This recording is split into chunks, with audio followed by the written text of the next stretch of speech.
Thanks for being here. Subscribe to Cheating Stories Best, so you don't miss new stories. There are 2 great stories waiting for you. Listen to the end. Did a wife carry on an affair for a year with a strange man because she missed her husband? Today's story is a similar story. Enjoy watching it. I played well. I thought it wasn't the best round of my life, but I finished 18 holes with a score of just 7 over par, which was pretty good. For the past few years, my friend Matt and I have been playing golf together a couple of times a month. He was about 10 years older than me. We met when my wife Becky and I moved into our current home 6 years ago. Matt is a big guy and has the gift of gab.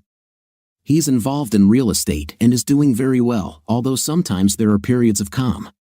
His wife Pam, a tall, thin blonde, stayed home and raised their son Chad. He had recently turned 18 and was finishing high school before entering university. Pam and Becky became immediate friends and met several times a week. Becky is also blonde with straight hair, which usually suits her except when she really wants a little curl and volume. Her hair currently ends just below her shoulders. She keeps herself in good shape. There are a few sags and soft spots, but nothing more than what you would expect from a 41-year-old woman. To me, she is still the most beautiful woman in the world, or at least she was before all this started. Guys, you know how it is when you hear those words, "We need to talk." Never before had a wife said those words in a way that meant good news to the poor husband. So when Becky said them to me that fateful Saturday afternoon, I immediately braced myself for bad news. I'm sure we all do this, we try to think about what it could be. I didn't go into the garage, so my first thought was that something had happened to her car, but that wouldn't be very scary. I made good money as an engineer, so if it was something tangible, it could be easily fixed, and she knew it. Then I decided that it was something personal, like family. All of our parents were alive, as were 3 of our 8 grandparents. Maybe something happened to one of them. Or perhaps it was our daughter Holly. Holly was very close to her mother, and we often joked that she was a mini-me of my wife. She had Becky's straight blonde hair and a love of shopping. She had recently started dating. A couple of months ago, she had turned 18 and had a boyfriend named Dean, who seemed nice enough. As far as I knew, there was no physical relationship between them, but perhaps fathers are not always aware of such things. Could Holly be pregnant? Damn it. This, of course, explains Becky's gloomy tone, although it could be dealt with. Or maybe Becky is pregnant. Imagine being a father again at my age. I liked it the first time and thought I would continue to do so, but maybe Becky thought I wouldn't be happy with it. Of course, all of this went through my head in a matter of seconds, and I had almost convinced myself that one of the women in my life was pregnant when I sat down at the kitchen table across from my wife of 18 years. Henry, my dear, you know how much I love you, right? Of course, Beck. I didn't doubt it for a minute. I tried to stay cheerful, not wanting her to be afraid to tell me about the new baby, which I was sure was coming soon. But doubt crept into my head. Why would she ask if I know how much she loves me unless she's going to tell me something that will make me doubt it? And I do, Henry. I love you with all my soul and always will, and I look forward to spending the rest of our lives together. This is what I always wanted. Me too, honey. But I guess this wasn't meant to be a mutual admiration society meeting. Well, what's the matter? Henry, we have been together for 20 years, 18 of them as husband and wife. I love you more and more every day, and all this time, I have happily dedicated my life to caring for you and our wonderful daughter. With the exception of some visits to friends, I asked for almost nothing for myself. Do you agree? It was clearly not about Holly but about Becky wanting something that she thought I might object to. She never expressed a desire to have another child, and I was quickly losing confidence in this theory. I agree, honey. You always put Holly and me first, although we encouraged you to make time for yourself. Yes, and I know about it. And this is one way to understand how much you love me and why I believe that you will pamper me now. Well, I'm listening. Henry, as you know, everything changes with age. Our bodies change, our energy levels change, our night drive changes. You are a wonderful lover, Henry, and always have been. But you know as well as I do that as you age, you are less and less able to handle it. It's just a natural part of aging, and I understand that. I really didn't like how suddenly things turned out. Probably the last thing a man would want is for his wife to talk about his masculinity, or at least the lack thereof. I had a bad feeling, she continued. Not knowing how to respond to this, I simply nodded, indicating that I understood what she was talking about. I was waiting for the other shoe to drop, which I assumed would have to do with some solution to this problem. For me, it's the other way around. I find myself needing something almost every day. Don't you think I feel the same way, Becky? I love you and want you to be taken care of, but you can't completely fight biology. I know and understand this, and I don't hold it against you in any way. It's just the nature of aging. Okay, Becky, now that you've pointed out my intimate shortcomings and done your best to minimize them, are you going to get to the point of our conversation? As she talked about my inability to fully satisfy her, I came to the conclusion that this train was racing toward asking permission to have an affair. I was almost right. Henry, please understand, I'm not trying to belittle you. I'm just trying to explain. It's very difficult for me to talk about this, and I hope that you won't be too angry and that we can continue to talk about it like we did before. I didn't say anything and didn't move. I was just waiting. Henry, I have a lover. This has been going on for almost a year now. I was stunned. I couldn't even bring myself to answer, so she kept talking to fill the silence. We meet a couple of times a week. I do not love him. I love only you. I tried very hard so that you wouldn't find out anything and that nothing would change for you at home. I know very well when you are in the mood and plan accordingly. You always had me when you wanted me, and nothing about that will change. You are my husband, and your needs will always come first. So you intend to continue in the same spirit? Yes, Henry, I intend to. As I said, my needs have increased, and I need to do this to meet them. But I want you to be sure that this will not change the way I feel about you or about our love together. Who is he? I'm not going to tell you this, Henry. You don't need to know who he is, and nothing good will come of it. It's not one of your friends or someone you work with. This is just a person I met. And you expect me to just accept it because I love you? Yes, I know that you love me and want me to be happy and content. I know that you do not notice any changes, and I tried very hard to make sure of this. Also, the alternative would be that you would have to pay me alimony and child support and live somewhere else. I love you and don't want you to suffer like this. It will be better for everyone if we just continue to live as before. I tried my best to remain calm on the outside, but inside I was furious. How dare she threaten me with the consequences of divorce? Holly might not be too happy about living with a mother who cheats on her father. Well, it sounds better to you anyway. You've got it all figured out, haven't you? You took the first page from the Handbook of Lying and Deceitful Wives and played me crazy. You hooked me, and now you can leave me dangling in the wind. Please don't look at it that way, honey. Don't call me that. Henry, being angry and using obscene language won't make things any easier. That may be true, but it definitely makes me feel better. I know this is hard to hear, really, but this will not affect us in any way. You didn't notice and won't notice in the future.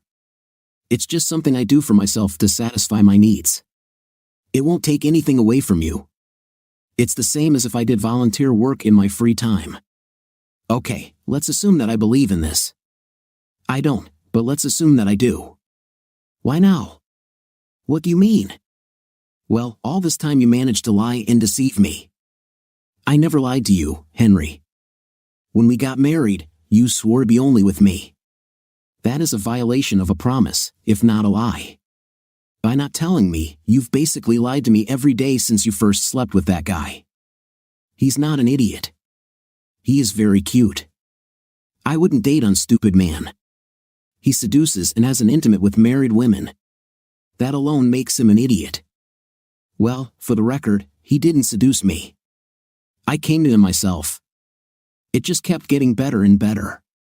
So that means you're even more of a traitor than I thought, Henry. I ignored her. Then let's get back to my question. Why are you telling me about this now? You made me trust you.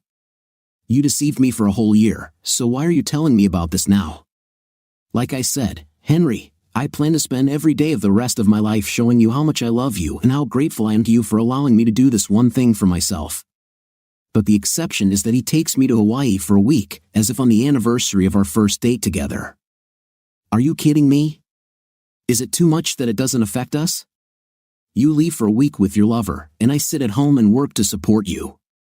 So should I welcome you with open arms when you return? What the hell did I do to you to deserve such disrespect from you? You didn't do anything, Henry, and this is not disrespectful to you. I need you to understand that I'm only doing this for myself, and it has nothing to do with how I feel about you personally. I don't understand how this is possible. What about your daughter, Becky? What are you going to tell Holly about this little solo vacation of yours? We always went as a whole family, and suddenly you're going alone. I've already spoken to Holly and explained that some of my friends and I have decided to take a little trip together and that it will in no way affect our family vacation this summer. She didn't mind. Perhaps she will even be glad if I leave. She giggled at what I thought was a joke.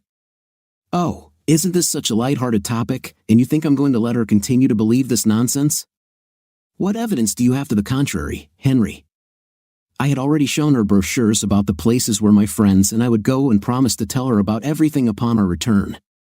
All you have is your word, and frankly, Henry, she'd rather believe me in what I told her than what you tell her. Like I said, you thought of everything. You can do whatever you want, and who cares what I think about it? And if I don't like it, then that's just too bad.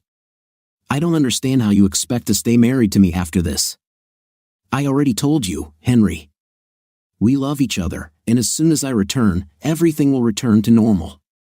I'm tired of this nonsense. She clearly hadn't thought about the long-term consequences this might have. Even if we stay married, which won't happen if she agrees to this trip, and even if she doesn't, it won't be the same. I made one last try. Becky, don't leave. We can work on our marriage and try to make things better. Just please don't leave.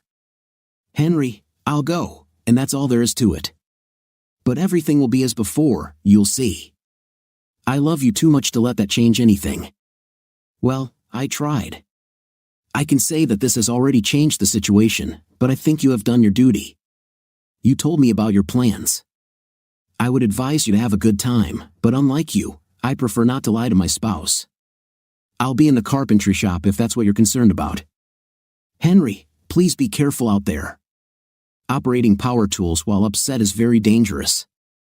I walked down the steps to the basement, ignoring her words and not saying another word. I couldn't believe how stupid she was. Of course, I loved her, but I certainly wasn't going to agree to it, and I was amazed that she would think I would. Despite her thoughts, I intended to tell Holly what her mother was up to. If she doesn't believe me, well, I'll have to take a chance. And a trip to Hawaii, of all places? We've been talking about going there for years, but we've been waiting for Holly to get a little older so she can really enjoy it. And now, before we could, she decided to go off with that guy. I considered my options. She was right about the divorce, of course. We were in a no-fault divorce state, so I would be on the hook for child support for a few years at least, and probably alimony since Holly would most likely be left with her mother in the house. I could afford it all, but I just didn't like the idea of paying for my wife to sit at home with her boyfriend while I worked and sat at home alone in some apartment. And who knows who she might bring home and subject Holly to. I didn't see any other option but to just stay here until Holly left for college and then get the hell out. But I won't touch her again. I had been sitting in the workshop for several hours when I heard that my daughter had returned home. Usually, on Saturdays, she spent time with her friends or with Dean. I had a bright idea to go right now and tell Holly what her mother was up to when we were all in the room. Maybe she will believe me, maybe not, but she will decide for herself. I started to go up into the house but had not yet left the basement when I heard Holly start talking to her mother. The very first sentence from her mouth shook my world even more than it already was. Hello, Mom. Have you told Dad about your trip to Hawaii with Mr. Harrington yet? Damn it, she knew everything. Becky didn't tell her the story about the trip with her friends. Holly knew the truth and apparently didn't mind. Who is Mr. Harrington? Did Holly know him? Yes, quite recently. He wasn't too happy and is now sulking in the carpentry shop. This is in general what I expected, but he will come to his senses. He really has no choice. I can't believe he was so selfish, Mom. If he truly loved you, he would be happy for you to get your needs met. He'll just have to accept that you need a younger man to give you what you need. As long as he gets his way, he has no reason to complain. Who the hell was this kid? Then I realized that Becky was raising children and had apparently been filling Holly's head with this nonsense for years. She truly was Becky's mini-me. That's what I told him, but he took it personally. His poor fragile male ego can't accept the fact that he can no longer meet all my needs. I explained to him that people change with age, but he sees in me only his caveman's idea that I am his woman. No, there is clearly no respect here. I'm so glad I introduced you to Mr. Harrington. He is looking forward to this trip. He says he has some special things planned for you. Oh my God, my own daughter not only knew about it but played an active role in helping her mother cheat on me and seemed to revel in my humiliation. How the hell does my 18-year-old daughter know anyone older than her that Becky could date and who can afford to pay for a trip to Hawaii? I'll have to figure that out, but at least I have a name. Honey, please don't talk to him about our intimate life, okay? It makes me feel uncomfortable and it's really inappropriate. It was you who started telling me that things weren't working out with Dad and that it was time to take a lover, like Grandma did. And then you complained that you didn't have the opportunity to meet someone. I think that the fact I found someone for you gives me the right to some freedom of action. That's probably true, but you still shouldn't talk about it with Rick. You're still underage, and he's still your teacher.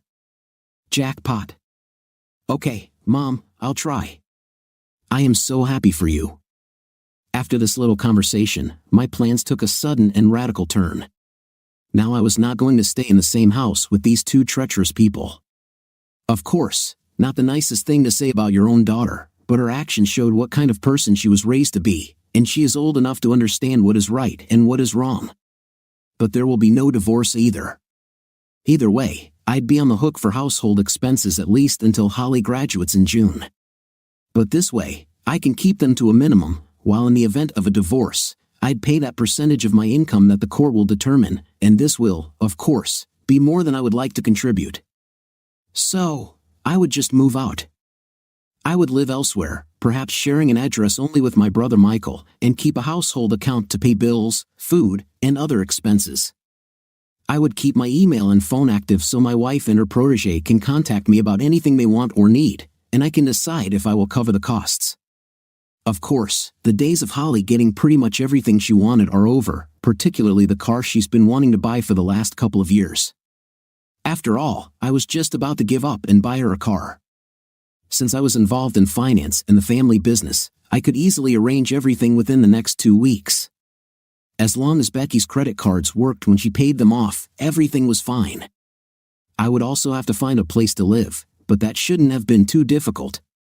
I decided I just wouldn't play these games. I won't pretend that everything is fine, but I won't stomp my feet and make a mountain out of a molehill. All I cared about was that I was now sharing a house with a neighbor and her daughter until I could arrange something else. I didn't win or lose anything one way or the other. Holly will, of course, find out at some point that I'm aware of her role in her mother's betrayal, and I'll admit I'm curious how she'll react. I walked up the stairs intending to take a shower and planning to head out to dinner.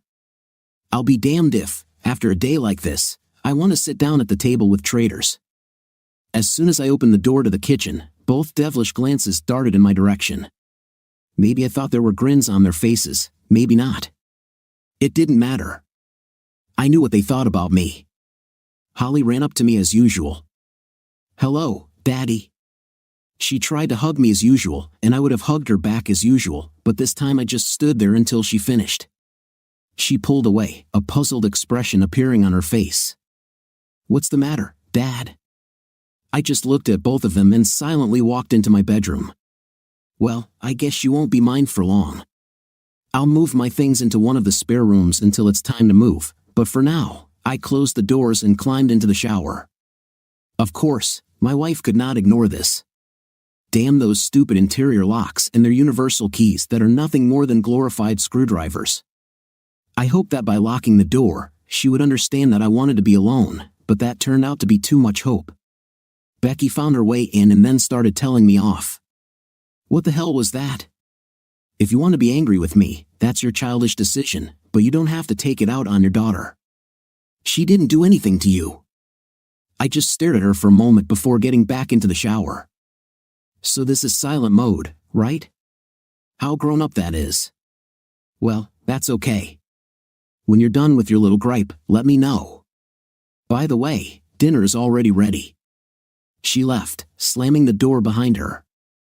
I just shrugged my shoulders and went about my business. I no longer cared what she thought or said. I put on trousers and a nice shirt.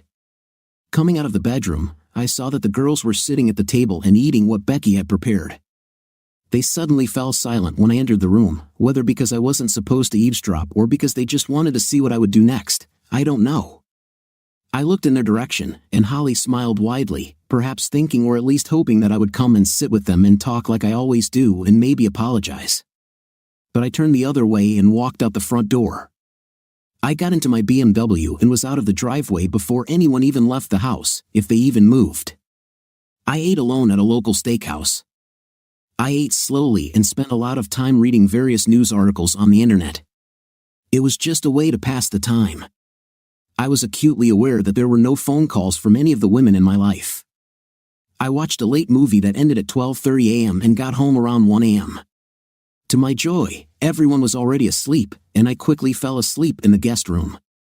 Of course, my good times were short-lived, although it is true that some times are worse than others. I can't deny Becky's physical attractiveness to me. Okay, you're awake. Why the hell did you sleep here last night? Because I was avoiding you, Becky. I had no desire to sleep with you. It seems pretty clear that at least part of you was interested. She reached out to me, but I quickly turned away and slid off the bed. A look of disappointment appeared on Becky's face. Well, Henry, it's still me, the woman you've loved all these years and who loves you with all her heart. Let me take care of you. You're definitely not the woman I've loved all these years, and that's not the heart you shared. Becky, as long as there is another partner in your life, I will not participate in this. It's that simple, and it's your choice. You can either have your husband or your boyfriend. I see that you are not ready to be reasonable in this matter. It's okay. I can wait. I know that you love me and that eventually, you will see the logic in what I say and do. I know you want me to be happy, and eventually, you will give me this little thing. She left and walked down the corridor to the bedroom. Sunday passed almost the same as Saturday. I spent most of the day pottering around in the workshop and then went back to dinner. I had to work tomorrow, so I returned at a more reasonable hour. Holly was already in bed, and Becky proposed to me again, but I again refused her advances. The next 2 weeks passed quickly, helped by the fact that I stayed late at work every evening. I've never been so tired before, but every night I tried to find Becky and ask her not to leave so that later, when it was all over, I could sincerely say that I made an effort. The conversation was always roughly the same. Becky, I want to ask you again, please, not to go on this trip. Call and tell him it's over, and let's work on ourselves. Henry, I understand that this is hard for you, but I want to go. I need to go, and I am determined to go. This is just 1 week, and then you and I will return to our previous relationship. That is, you will continue to meet with him, and although you will keep a low profile, in fact, it is not just you and me. Yes, Henry, I will continue to see him. I'm sorry this hurts you, but this is what I need, and if you love me, you'll understand. This continued until the night before her departure. As for Holly, she finally cuddled with me a couple of days after I overheard her conversation with her mother on that fateful day. She sat on my lap while I was trying to watch a basketball game on TV. Dad, stop avoiding me. For some reason, you are offended by me. You always said that we have to talk things out to solve the problem, but if you don't tell me what's wrong, we can't solve it. Please, Daddy, I love you. And I could tell you I am angry with you, but I think there's someone else who can tell it much better. Someone else? What are you talking about? Perhaps, my child, you should ask your teacher, Mr. Harrington, what is troubling me. You seem to have become very close to him, even setting him up with your mother so she could deceive me. Maybe he can give you the answers you need. There was a flash of surprise on Holly's face when I said that I knew her role in the whole affair and that I knew the name of Becky's lover, but the apologetic look I was hoping for never came. Like her mother, she looked at me as if I was needlessly upset about this. "So, you know that I introduced them. How do you know?" "I overheard your conversation with your mother that day when she was telling me about the trip to Hawaii." "It's okay, Dad. It's just a night. She doesn't love him." Why does everyone say that as if it somehow justifies the situation? Marriage is not only about intimate and love. Well, she's leaving, and there's nothing you can do about it. Just do your best, and you can keep getting what you deserve. With these words, she left the room. I was shocked. It was enough that she participated in this willingly, but the fact that she was so dismissive of me and my feelings while saying the same nonsense as her mother simply jarred me.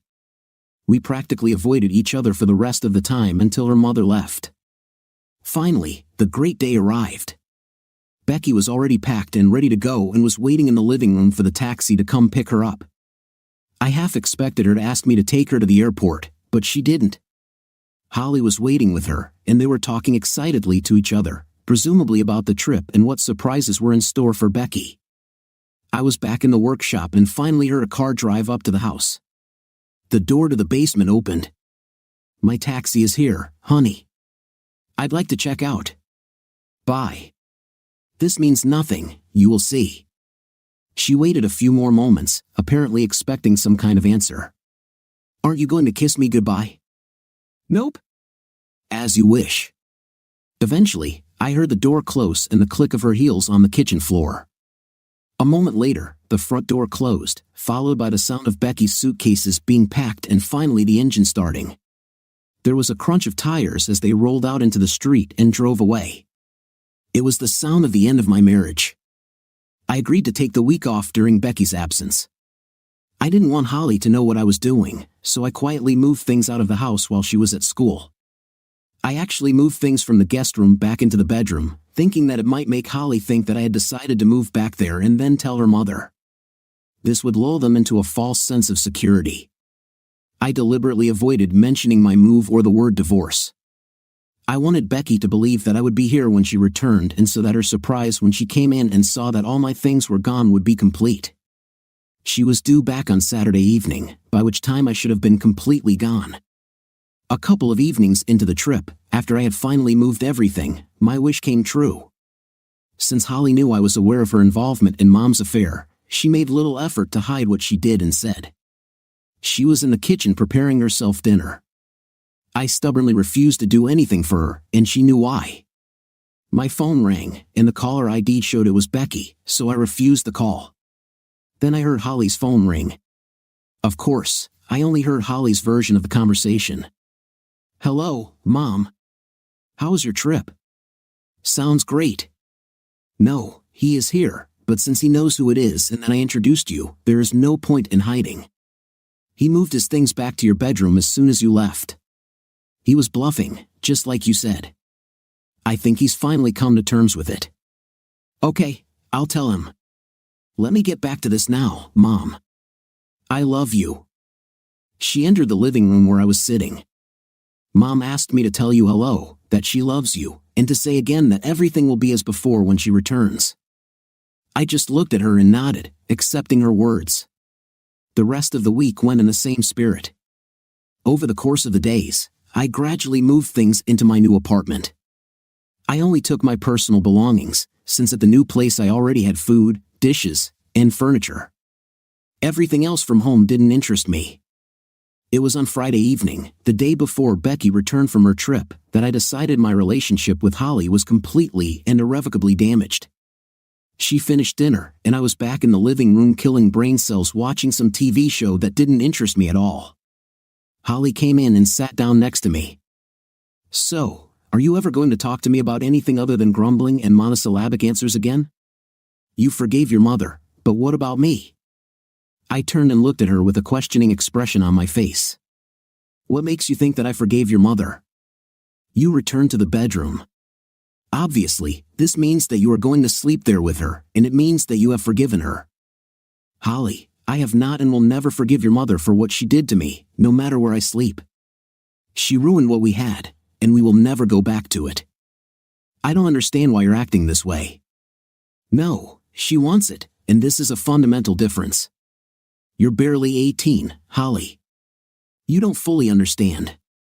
She stood up and suddenly became very angry. Just because I'm only 18 doesn't mean I can't understand what Mom is going through. She explained everything to me. I got a little angry too, stood up, and raised my voice to match hers. Yes, she explained everything to you from her selfish point of view. She decided that she was the only one who mattered, and she didn't care what others thought. This is nonsense, Dad. She was here for you and me every damn day of her adult life, and when she finally decided to do something for herself, everything went wrong for you. She couldn't have hurt me more if she had hit me. I can only assume that the look on my face showed her that she had crossed a line. Oh, Dad, I'm so sorry. The rage and hatred I suddenly felt toward my daughter in that moment was something I had never felt before. As far as I understood, I no longer had a daughter. Holly Ann, don't ever talk to me again. I walked out of the living room and up the stairs to my bedroom one last time. Holly cried, realizing the damage she had done in that single moment of anger. Dad, I didn't want this. Please, Dad, talk to me. I ignored her and walked into my room, closing and locking the door. I stayed up all night collecting the remaining things. I took a taxi to the airport instead of asking Rick to give me a ride. Holly told me Henry was back in the bedroom, so he'd obviously gotten over himself, and I didn't want to risk seeing Rick and upsetting him. I finally had everything the way I wanted it, and I didn't want to rock the boat. When I entered the house, the taxi driver carried my things inside. It was almost dinner time, and I expected Henry or Holly to cook something, but there was nothing. Perhaps Henry was planning a dinner to celebrate my return. I heard footsteps on the stairs, and then Holly appeared and rushed to hug me. It looked like she was crying. Hi baby, I missed you too, but there's no point in crying over it. She just buried her face in my shoulder, and I heard her sobbing and felt her body trembling. It was clearly more than just that she missed me. I pulled her face away from me. Baby, what's the matter? Where is Dad? She was trying really hard to get her emotions under control, so I just waited for her. After a few minutes, she was able to talk. Dad moved out. I drove him away. What are you talking about, Holly? You told me yourself that he returned to the bedroom. Yes, but last night we had a fight, and I said something very terrible. This morning, he and all his things were gone, and there was that note on the table. Looking at the table, I saw a note that I had not noticed until that moment. With trepidation and a growing sense of horror, I walked up to the table and took it in my hands. It was printed out from the computer except for Henry's signature at the bottom. I assumed Holly had already read it. I sat down on one of the kitchen chairs and read Henry's note. Becky, wow, I thought. Not even dear Becky, but just Becky. Becky. I hope your week in Hawaii, the place we planned to visit together, with Rick Harrington, went exactly the way you wanted because it cost you your marriage and will most likely cost Rick his job. The school board does not accept your relationship. You'll soon find out if you haven't already that I've moved out. I only took my personal belongings. I hope to eventually pick up my tools and woodworking supplies, but right now I have nowhere to put them, so I'll have to wait. If this turns out to be a problem, I can just place them elsewhere, so don't think you can hold them over my head. I wish I could understand why your intimate needs became more important to you than mine, but apparently that's what happened. I was willing to try to forgive you for a year-long affair if you called off the trip and vowed never to see him again, but our marriage was over when the taxi pulled out of our driveway. I also cannot understand why you decided to involve our daughter in your affair to the point of setting you up with your lover. The contempt and disrespect she shows me is a clear and obvious result of you telling her about things that should be a private matter between husband and wife. Apparently, you put the same destructive ideas about fidelity and marriage into her head that you put into yours, which were probably planted in her by your own mother. I doubt that Holly will be able to have a normal relationship with a man thanks to your instructions. I only left you and your daughter. Yes, I mean our daughter. I didn't shirk my responsibilities. All your apartment bills will continue to be paid automatically as they always have been, and funds will be deposited into your household account so you can pay for other necessary expenses. Don't expect to have a lot of money left over for entertainment.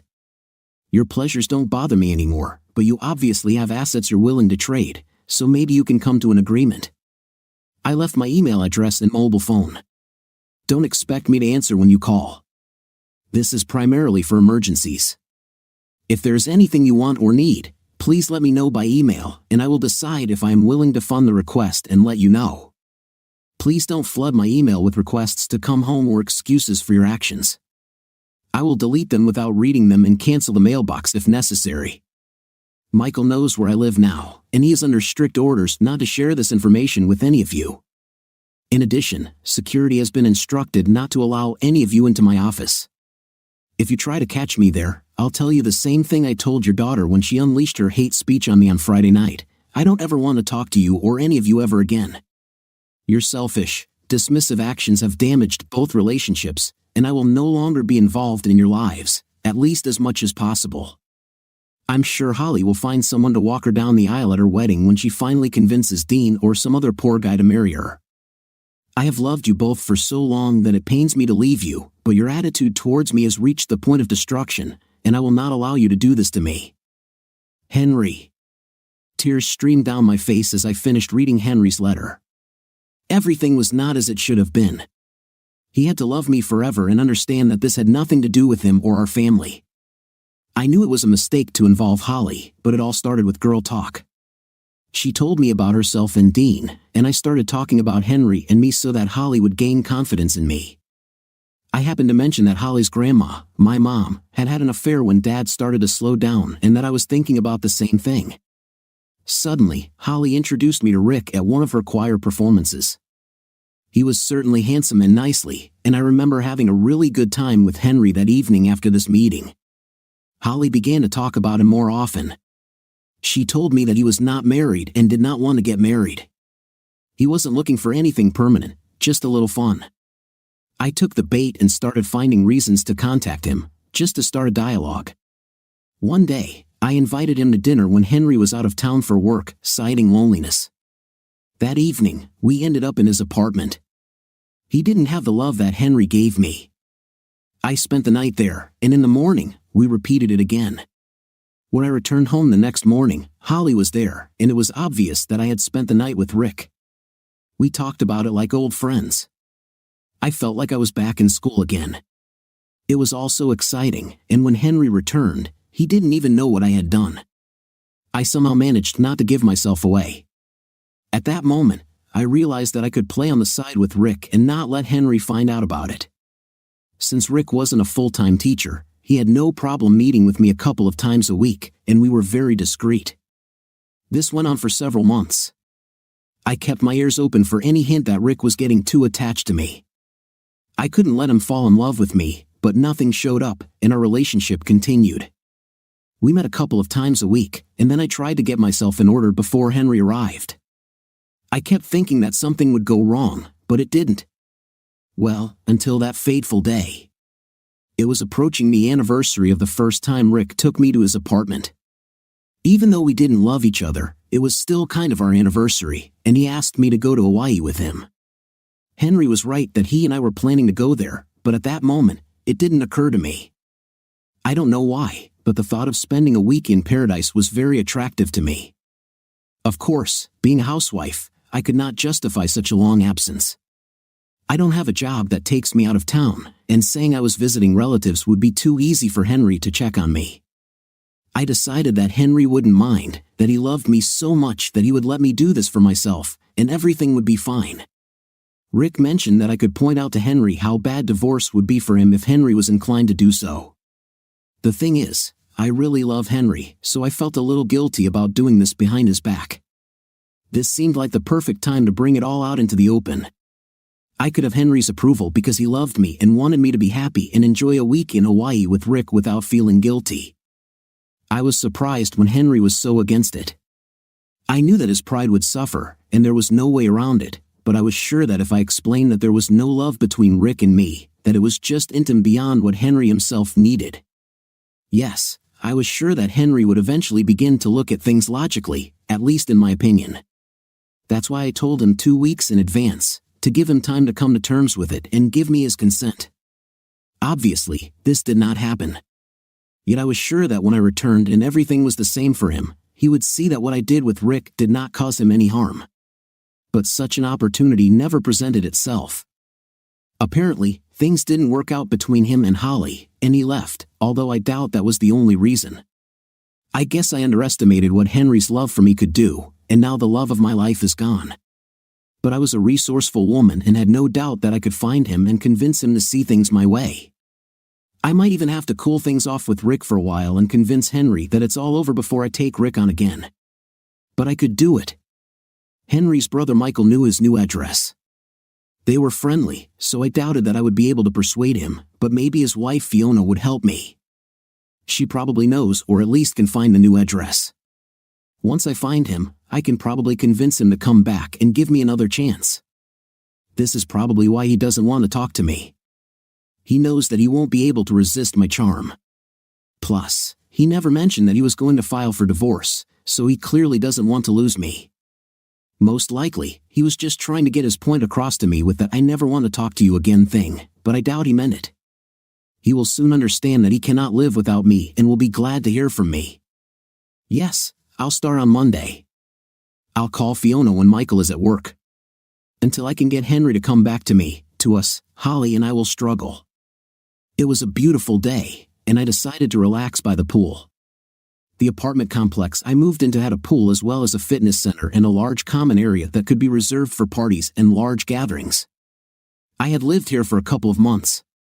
I spent the first week either in the apartment unpacking or at work. For the next few weeks, I was just depressed and sat in the living room watching TV.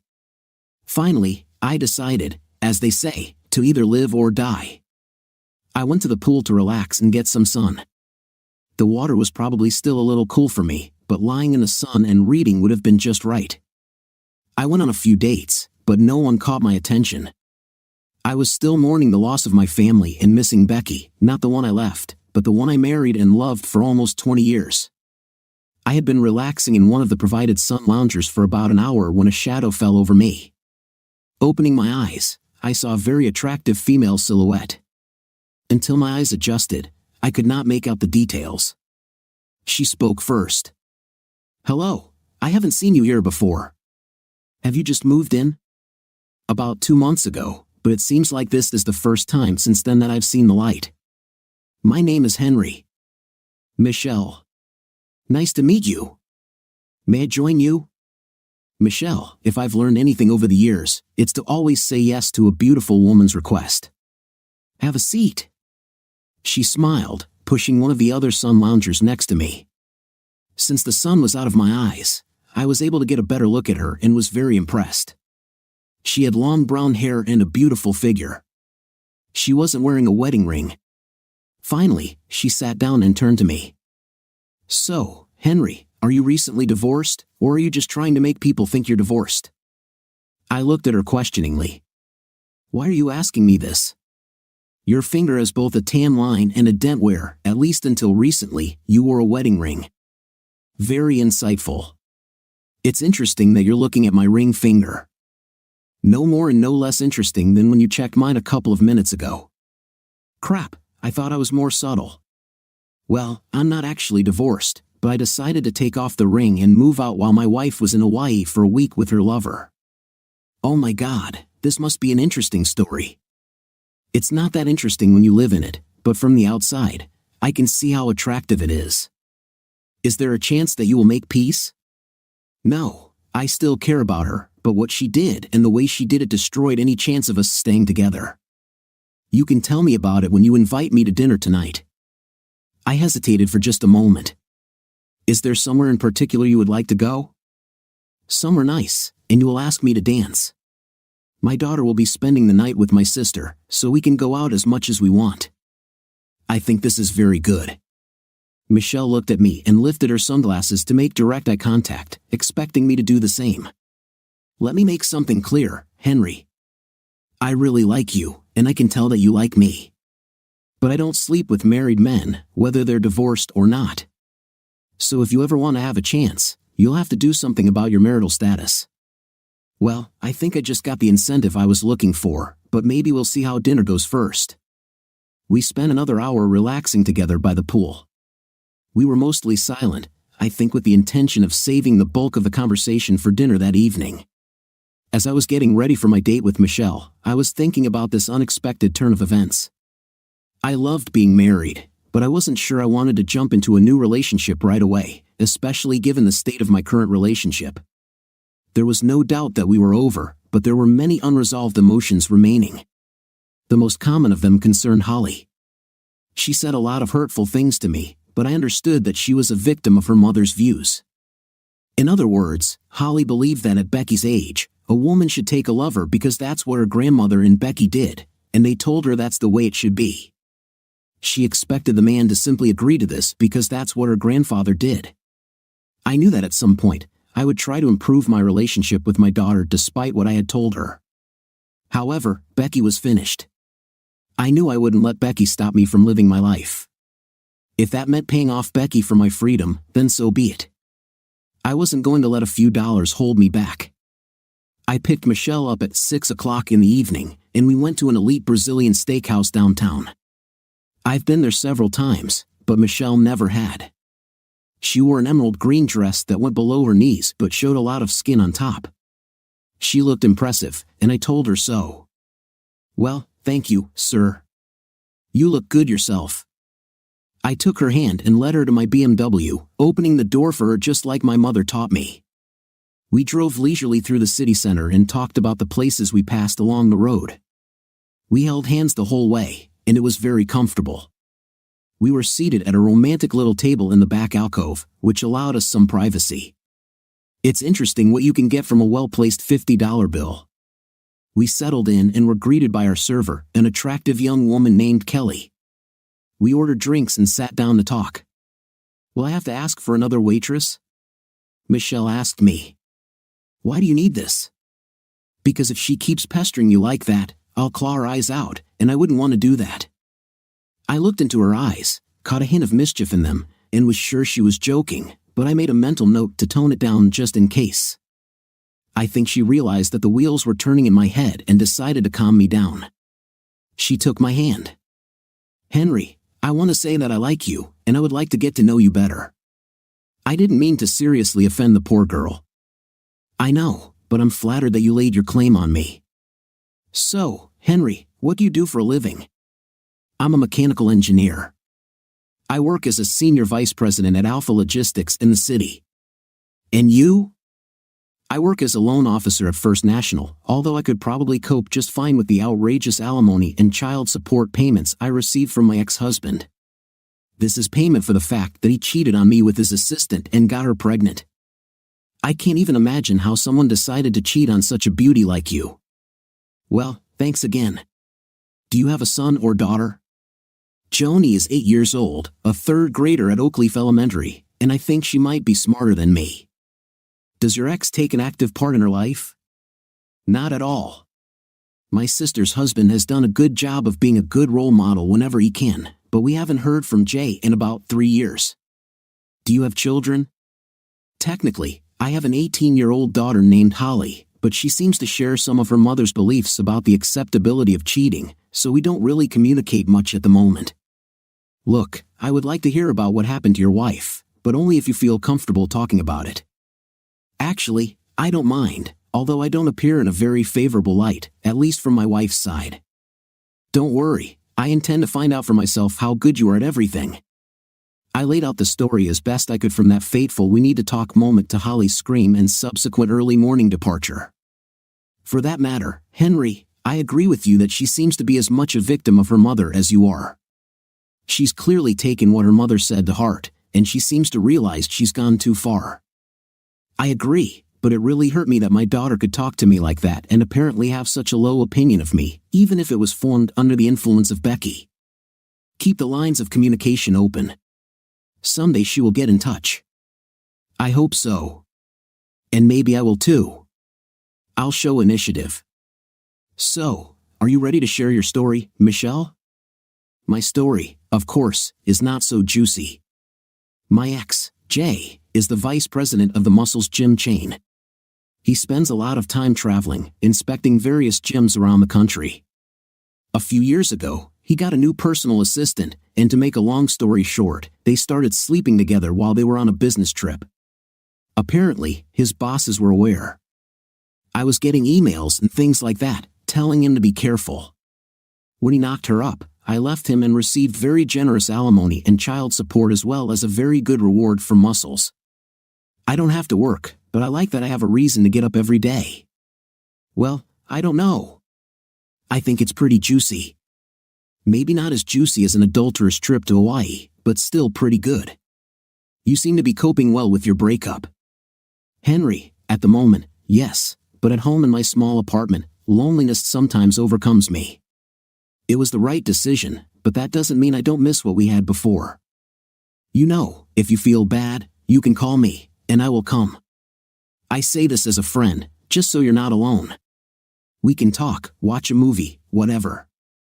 I was there, and people helped me, and I will help you. Okay, I appreciate it, Michelle. Perhaps I'll agree. She took my hand and smiled at me. At that moment, I felt like I had to do something, so I stood up and approached her from the side of the small table, intending to kiss her on the cheek. She pretended that she was ready to accept this kiss. I'm looking forward to more kisses, including longer ones, when you give me a ride home today. I kissed her again and turned to my seat. The dinner was excellent, as was the conversation, during which we got to know each other a little better. We went to a local dance club that catered to older people. Michelle was 35 years old, in case you were wondering. Perhaps I was biased, but she seemed to me the most attractive woman in the room, and the guys who invited her to dance apparently also thought so. One after another, they were refused. We took to the dance floor ourselves several times. We stayed very close and moved very well together. It was almost 2 in the morning when we finally stopped at the door of her apartment. I had a wonderful time, Henry. Me too, Michelle. I felt very good too. Can we see each other tomorrow? Don't you think it's too early? I thought that perhaps in our time, there is some kind of unspoken waiting period. After all, I haven't dated for a long time, but I just said what I felt. No, I don't think so. If I could do it earlier than tomorrow, I would do it. Good, because I was thinking the same thing.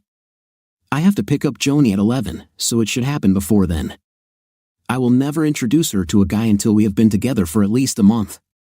And how many guys has she met already? You will be the first. How about coming to my place for breakfast in the morning? I make a great omelet. I'll be there at 8:30. The knock came at 8:30, and I appreciated the promptness. I opened the door. Michelle was dressed in black yoga pants and a white long-sleeve top and looked as fresh as if she had slept for 12 hours. I brought sliced fruit for your omelet, she said, holding the bowl in one hand and, with the other, pulling me towards her for a kiss. She walked into the kitchen as if she owned it and looked over the ingredients. I'll have bacon, spinach, and cheese in mine, please. She began to place the fruit on plates while I started preparing the omelets. For some reason, she was looking in all the closets and drawers, and I was about to ask why when she told me, our kitchens are arranged almost identically. I don't know why this interests me, but it does. I just laughed and finished serving her the omelet. Yesterday, I immediately felt at ease with Michelle, and today I felt the same. It felt like we had known each other for many years. We finished eating, then sat on the sofa, hugged, and chatted. Very soon, it was time for her to leave to pick up Joni from her sister's house. I walked her to the car and kissed her again. Call me later, she said, getting into the car. I watched as she drove out of the gate, turned right onto the road, and disappeared from sight. On Monday morning, the first thing I did was make an appointment with a divorce lawyer. I approached my friend at Alpha and asked who he contacted when he was getting divorced a few years ago. My lawyer wasn't bad, Henry, but I would advise you to take the one my ex used. She makes sharks look like guppies, if you catch my drift. He told me the name of his wife's lawyer, and I found her number on the internet. Since Becky didn't want a divorce, I figured she wouldn't make any moves toward one, so the only rush I had was my desire to more fully explore my relationship with Michelle and Michelle herself. I wondered if the divorce should be final or if it would be enough for her that the divorce was filed and consented to. I made an appointment for Wednesday afternoon but was told that Miss Duncan was very busy and it was only an initial consultation, so I had better make my case quickly. She would then decide whether she would take my case herself or hand it over to one of her assistants. The girl on the phone warned me that she rarely takes men as clients. That evening and the next, Michelle and I talked on the phone. I told her about my visit to the lawyer, and she promised that it would all be worth it. I intended to keep her in the loop. On Wednesday morning, I was looking forward to meeting with the lawyer when I received a call from Michael. There was nothing unusual about this. We still communicated regularly. "What's up, bro? Just letting you know how things are going on the home front. Becky is being very persistent in getting your address. She keeps trying to persuade Fiona to help her, playing the woman card. Fiona, of course, will never tell her anything, but the calls are coming more and more often. Nothing we can't handle, but Becky seems to be getting more anxious and desperate. I really appreciate you and Fiona being my buffer zone, Mike. Let me know when I can do something for you in return. You know this isn't necessary, but maybe we can figure something out. Has she tried anything in your office? She came a couple of times at the very beginning but achieved nothing. She still calls almost every day, but our secretary now treats it like a game. She enjoys it. The meeting with the lawyer was successful. Denise Duncan went into law to help women get what they are entitled to in divorce court, and that is still her focus, but she realized that there are a lot of women who are the cause of these divorces, so she spread her wings a little. She firmly states that she will never take on a client who is himself an adulterer. Thanks to evidence obtained from the investigator I hired while the lovebirds were on the islands, I had enough proof, and she took my case. It's things like this that make women look bad everywhere. It's no wonder that men are more content than ever to make women playthings when women like them are around, she told me during our consultation. She suggested that by using the private investigator's report as leverage, we could actually influence the issue in our favor. I was tempted, really, but she gave me 20 wonderful years, so I was ready to split everything in half and even take on alimony and child support, which, according to Denise, was very fair of me. But if she was fighting for a divorce, we could bring an account. He was already in the hands of the school board, and I suspect old Rick will be gone soon if he hasn't already. Becky loved to volunteer, and I suspect that my photographs might have discouraged these family organizations from doing business with her, but again, this was only possible if she decided to be firm in this matter. That evening, I was pondering the choice of dinner amid the lack of food in the apartment and had already decided to go outside when there was a knock on the door. I opened it, and Michelle came into the room with a picnic basket and a couple of plates. Taking them from her, I placed them on the table and kissed her. "Wow, baby, that was a good greeting. I missed you too. Where were you today?" Johnny, one of her friends, invited her to go out for pizza with them. I took a chance assuming you hadn't eaten yet and wanted to know how the visit to the lawyer went. You want this to start almost as much as I do. Yes, baby, it is. We need to be able to communicate properly, and that damn marriage certificate of yours is getting in the way. But I don't know how much time we have, so let's eat. She pulled out a couple of containers of brisket and potato salad and a small bottle of barbecue sauce, and we started talking and eating. I told her in detail about my visit to the lawyer. You're being kinder than I was capable of, but Jay and I were only married for 9 years. Do you think I should be tougher? This, of course, depends on you, dear, but I like that you know how to be attentive and fair in the current circumstances. I know that if you and I quarrel, you will be reasonable. Jay wasn't very capable of this.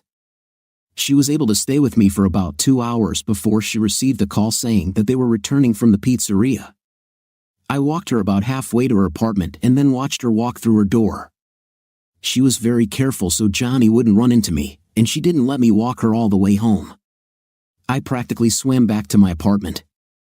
I was getting more and more upset. I couldn't believe Fiona didn't want to help me. We women were supposed to have each other's backs, but she flatly refused to try to find Henry's new address. I've tried to follow him home from work several times, but he never goes straight home, or I lose him in traffic. Before that, I met with Rick twice a week, and after Henry left, 3 or 4 times a week. Damn, I needed some, and Henry wasn't around to do his duty, so it was his fault that I had to turn to Rick more often. But in the last 2 weeks, I've only been able to get Rick to meet me once. He says he's under a lot of pressure from the school board's investigation into our affair, and he's trying not to give them a reason to fire him. The union is also fighting for him, but he thinks it doesn't look good. None of us thought about such consequences. I was starting to think that the trip to Hawaii, amazing as it was a big mistake and more money. Henry barely gives me enough to feed Holly and me. We have to have dinner at home every night, and we can only watch movies on premium channels because we don't have money for the movie theater. But even then, we ordered too many movies, and Henry threatened to cut off cable if we didn't reduce the number. He is behaving completely unreasonably. Of course, Holly is here now. At least she still has Dean to take her out sometimes, but now I don't have any money to give her to spend, so Dean has to foot the bill every time. Holly says he's putting pressure on her now to have a night with him as a way to contribute to the relationship, and now she's mad at me for it. And all this because Henry's ego can't handle the idea of another younger man taking care of my needs that he can no longer handle.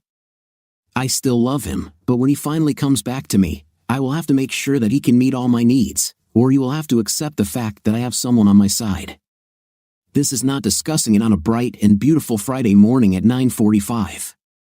My phone rang. Perhaps it had something to do with the fact that Becky received the divorce papers around 9:30. I didn't answer because I was at work and didn't want to talk to her, but I was interested in what she would say, and I immediately listened to the message. It's all out of control, Henry. I destroyed these papers. I won't sign them. We're not going to get a divorce, and you'd better understand that. We need to meet and talk to leave all this behind and move on together. You should call me right now. Perhaps I should have been surprised by the aggressiveness and strategy of the attack. I knew that she would fight for a divorce, why not since she considers herself right? But I thought that maybe a little humility or a conciliatory attitude would come through. But no, she still thinks that I should accept what she does as part of life and that it is my failure, not hers. I haven't said yet that I have a private investigator's report, but it looks like it will be the ammunition that will end this war. He found it surprisingly easy to obtain evidence when they were here. They were very careful and secretive, but in Hawaii, I guess they decided they could be as open as they wanted. Michelle and I were planning to go out tonight, and I was looking forward to it. We only met a week ago, so I wasn't familiar with Johnny, but tonight the two of us are meeting Michelle's sister Lori and her husband Jeff. The kids were staying with a friend of theirs, and this was my chance to be tested as my first line of defense. I was nervous but optimistic. Leaving Johnny with the nanny, Michelle returned to get ready. I knocked on her door when it was time to leave and was practically speechless. She was stunningly dressed in a knee-length purple dress with an open back that went up to her neck and black shoes with similar 10-inch heels. We met Jeff and Lori at the restaurant and made all the necessary introductions. We were seated at a square table with Michelle on my right and Lori on my left. I thought it would be more convenient for people to keep an eye on me throughout the evening. Michelle said, "You're going through a divorce. How's it going?" I looked at Michelle and realized I was expected to face this onslaught alone. No big deal, I thought to myself. She deserves it. My wife received the papers today, but she intends to contest them, I continued. Of course, I can't be forced to stay married to her, but she obviously intends to fight this as best she can. Do you have evidence of her betrayal? Michelle asked. Yes, though it won't mean much legally, except that we can use it to pressure her, I replied. Her mother is an unrepentant cheater herself, so that won't influence things much. But the groups she volunteers with might have something to say. In the end, though, it could all go through without her signature if I wait long enough. Do you expect Michelle to wait for this? Lori asked. I'm not sure, I replied, my attention focused on Lori. I don't expect Michelle to do anything she doesn't want to do. If she decides she doesn't want to wait, I'll be disappointed, but I'll respect her choice. I really hope she wants to wait for me. I didn't plan on worrying about divorce, but I'm doing it for her, I admitted. I think she's worth the wait. Lori stared at me as my words sank in. Jeff grinned slightly, impressed that I didn't wilt under the scrutiny. Okay, for now, I approve of you, Lori said, teasingly. but you better be able to stand up for yourself on the dance floor when you and I are there. I'll take you for a spin." The evening progressed beautifully. Michelle and I were inseparable, except when we switched dance partners. It was evident Jeff and Michelle had danced together before, despite him being her brother-in-law. Lori was taller and slimmer, with long straight blonde hair, while Michelle was curvier, especially in the hips. It's hard to believe they're sisters, I thought, keeping my observation to myself. During the dance, Lori and I also exchanged a few words. "Michelle told me what your wife did," Lori said sympathetically. "I'm really sorry." "I appreciate it," I replied. "It's been rough on my self-esteem, but Michelle has been amazing." "She really likes you," Lori continued. "I haven't seen her this happy since she met Jay." "Please, don't hurt her." "I won't," I assured her. "She means a lot to me too." When we returned to the apartment complex, Michelle had to leave to pick up her children, Alexis and Marcus, from the nanny. Jeff and Lori planned to have some alone time. I kissed Michelle goodnight as she got into the car and walked back to my apartment alone. Just as I settled into bed, there was a knock on the door. Peering through the peephole, I saw Michelle. I opened the door, and she kissed me. "Call me tomorrow," she whispered before disappearing. I went to bed to relieve the tension. I didn't have money for a lawyer, but the paperwork indicated Henry would cover the costs within reason, since he was filing for divorce. I managed to find a lawyer willing to take the case, knowing payment would come later. The lawyer informed me of a few things I didn't know. Regardless of whether I signed the papers or not, the divorce would proceed. The judge would determine the terms, likely similar to what Henry proposed: a house until Holly's senior year ended, followed by reasonable child support for 3 years and support until June. After that, the house would be sold, with options to buy it. I can't believe this is happening, I thought, the reality sinking in. Why did I risk my marriage over something that meant so little to Henry? I tried to set up a meeting with Rick next week, I continued, but he declined. It was only interesting to him because I was married. Now that Henry is gone and I'm getting a divorce, it's no longer fun for him. Henry was right, I concluded sadly. He was an untranslatable term, and Holly is just devastated. She misses her dad so much. We were always close, but they did so much together, and she misses him being a part of her life. It's been 2 weeks since I met Michelle's sister, Lori, I reflected. Other than a ticking clock, not much has happened with the divorce. Becky still refuses to sign the papers and insists on counseling, which seems pointless. Michelle and I meet whenever we can, I added. Sometimes it's just a few minutes after she's put Johnny to bed, but thanks to Lori, we manage to see each other a couple of times a week. She says all she wants is for us to reciprocate our feelings someday, I continued. I told her to consider it done. It's Saturday, I noted. And Lori is babysitting Joni again. I took Michelle to dinner and a concert at a club downtown. Looking back, I understand that sooner or later this had to happen. We were eating quietly, holding hands, when I heard a scream from the other end of the restaurant. "Get your damn hands off my husband right now." Without pride, you can guess it was Becky shouting from the other end of the hall. Turning towards the voice, I saw her walking towards us, and behind her, several of her friends looked justifiably embarrassed. Finally, Becky reached the table. "Looks like I got you, man. You're still married to me, you know, and now I have you in my arms." "Yes, Becky, you caught me having dinner with my neighbor." "Congratulations on the opening." "Oh, don't try to tell me it's only dinner. I'm sure you'll have even more at home later. Just look how she's dressed, she's probably giving herself away for nothing." Michelle sat with a puzzled expression on her face until she was attacked, but in response, she remained calm. "Actually, I respect wedding vows, even if they're not mine. We haven't done anything yet, but I look forward to the day when we can. Thanks for leaving him, Becky." The way she said Becky sounded with a hint of disgust and pity, which only made Becky even more angry.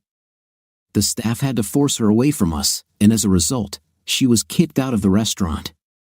As she was being dragged back, Becky managed to say, "Stay away from him." Before she was thrown out, I wondered if her friends stayed with her for the rest of the evening. So, This is your wife, right? I'm so sorry, honey, it's not worth it. This would be a great story to tell Lori and Jeff. She didn't bother me at all, but she's definitely angry. The rest of the evening was less dramatic, and we had a great time. This time, we chose not to dance but just sit and listen to the band, since it was more of a music venue than a dance hall. She spent a lot of time sitting on my lap as she wrapped her arms around me. I felt her intoxicating scent. At first, it was her perfume, but as it wore off, it became more and more natural. Michelle and I held hands tightly on the way home, and when I pulled into the parking lot of an apartment complex, I made a decision. I walked her to the apartment, and we stopped at the door. Michelle, honey, I need to tell you something. She raised her piercing brown eyes and gazed into mine, her hands clasped tightly behind my neck. What, exactly, baby? I never thought it would be possible, especially so soon, but I want you to know that I'm completely in love with you. You're my last thought at night and the first in the morning. I know we'll have to deal with some things over the next few months, but I want you to know how I feel. She kissed me. And I love you too, Henry. Truly. I love it. You're a wonderful person, and I can't believe you're mine. You're right that we have a lot to overcome, but none of it will stop us from being together in the long run. If things had been a little different, we'd be heading to my bed right now. And when that time finally comes, I know we'll both think it was worth the wait. We stood on the threshold of her house, just hugging and kissing. We both knew that if we went inside, even just to get comfortable, we wouldn't. We can abstain. But in the end, we had to go our separate ways. After kissing her again, I let her go. My lawyer called me this morning, and it looks like Henry has upped the ante. His lawyer sent me copies of photos of Rick and me in Hawaii. Apparently, Henry asked a detective to follow us, and the evidence turned out terrifying. They couldn't be used in a divorce, but they could make my life very difficult, assuming the divorce was final. And there was nothing to indicate that this was not exactly what we were going for. Then these photos could make it very difficult for me to get a job. Perhaps attacking them in a restaurant was not the best decision. Apparently, I greatly miscalculated and mistook my husband's kindness for weakness. I was sure that he would not risk losing me and would agree to share me. As wonderful as Rick was, he wasn't worth my marriage. I just didn't think it would end like this. A little over a month has passed since my trip, and things continue to go wrong. Dean broke up with Holly today. They went on a date, and I managed to give her a few dollars when he appeared. Her face brightened. She really likes him, and I think they'll get married someday. I know she's only 18 years old, but I think they're so good together. But she burst into tears when he dropped her off. She immediately ran to her bedroom and slammed the door. I got up to see what was wrong, and I had to just lie with her for about 15 minutes until she calmed down. Dean abandoned me, Mom. Are you serious? Everything was going so well. What happened? What did he say? Well, I told you that he kind of insisted that we have intim, but I kept saying no. In the end, he said that he expected more from me, looking at my mother, and I'm just like you in every other way. This outraged me. She continued, well, I told him what you told me, that it's perfectly normal for a woman to need a lover because as men and women get older, men's abilities decrease and women's needs increase. Then he asked me if that meant he could expect the same from me if we got married. I didn't know how to respond, and he simply said, I thought so. And then he said he was breaking up with me because I had already made it clear to him that I was going to cheat on him. I had no idea that this became known throughout the city. Then I realized that school disciplinary hearings for misconduct are public, so someone must have gotten their hands on the transcript of Rick's hearing, and my name was probably prominently featured there. Crap. Look, I'm not stupid. I know that even though it makes sense for a woman to have a lover, society still frowns upon it. But when you do something like that, you don't expect to get caught, so you just don't think about the possible consequences. And again, I thought that Henry would allow it, even if he wasn't happy about it. And I also didn't think that he would say anything anywhere because it would mean to everyone that he couldn't do it anymore. Everything went wrong. I did as my mother suggested. She said Dad was angry for a while too, but finally decided it would be too embarrassing to risk it becoming public knowledge. and she was with Uncle Leo for several years until he met that woman whom I eventually married. I don't remember her name, of course. Things have changed a little between her and her father since then, but she said it was worth it. I had to constantly persuade Henry to talk to me and come back to me. Rick was gone, and I could promise that I would never see him again and tell him that I only wanted him. And once Henry feels comfortable again, I can find a replacement for him. But this time, I will know better than to say anything about it. Tomorrow, I'll try again to follow him home from work. I spoke with Denise Duncan today, and Becky still refuses to sign the divorce, saying she wants another chance to talk to me and work things out.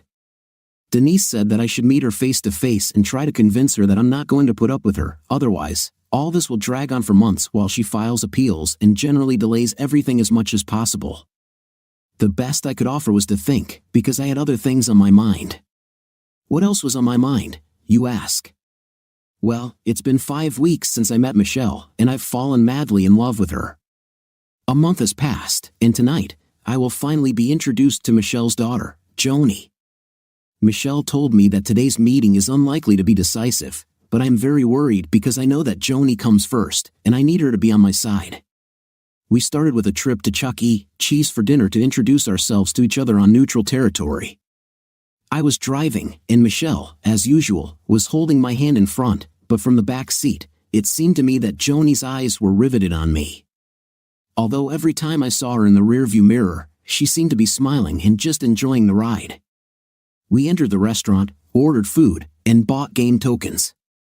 Before we had time to grab a table, Joni grabbed my hand and pulled me into the play area. Are 8-year-old girls really that strong? Without further ado, I was led into a maze and a game of tag, which I lost horribly. At some point, I lost sight of her and finally found her sitting on the chairs for one of the games. Where are you? You're so fast, she looked at me with her big brown eyes. Will you be my new dad? I knelt down in front of her and took her small hands in mine. I remember doing this many times when Holly was little and had a big question she needed an answer to. And I thought wistfully of better times. I'd like to be one if you don't mind, but you don't have to decide right now. I think I would like you to be my new dad. My friends' dads don't want to play with them, but you did. And Mom says you make her happy, so I don't mind. I felt tears welling up in my eyes and realized it was a combination of what I had found and what I had lost. I asked her to hug me, and she hugged me tightly. I was very impressed with Michelle's girl. Michelle, of course, was watching us like a hawk. We returned to the table to eat. I was seated on the other side of Michelle and Joni, but that was okay. I looked at them, they were so similar. Joni was, well, she was Michelle's mini-me, just like Holly was Becky's mini-me. The rest of the evening passed in complete delight. We spent hours playing the slot machines, spending tons of tokens, and earning tons of tickets, enough to buy a fancy Barbie doll at the Redemption Center. After that, we went to an ice cream parlor and returned to the apartment.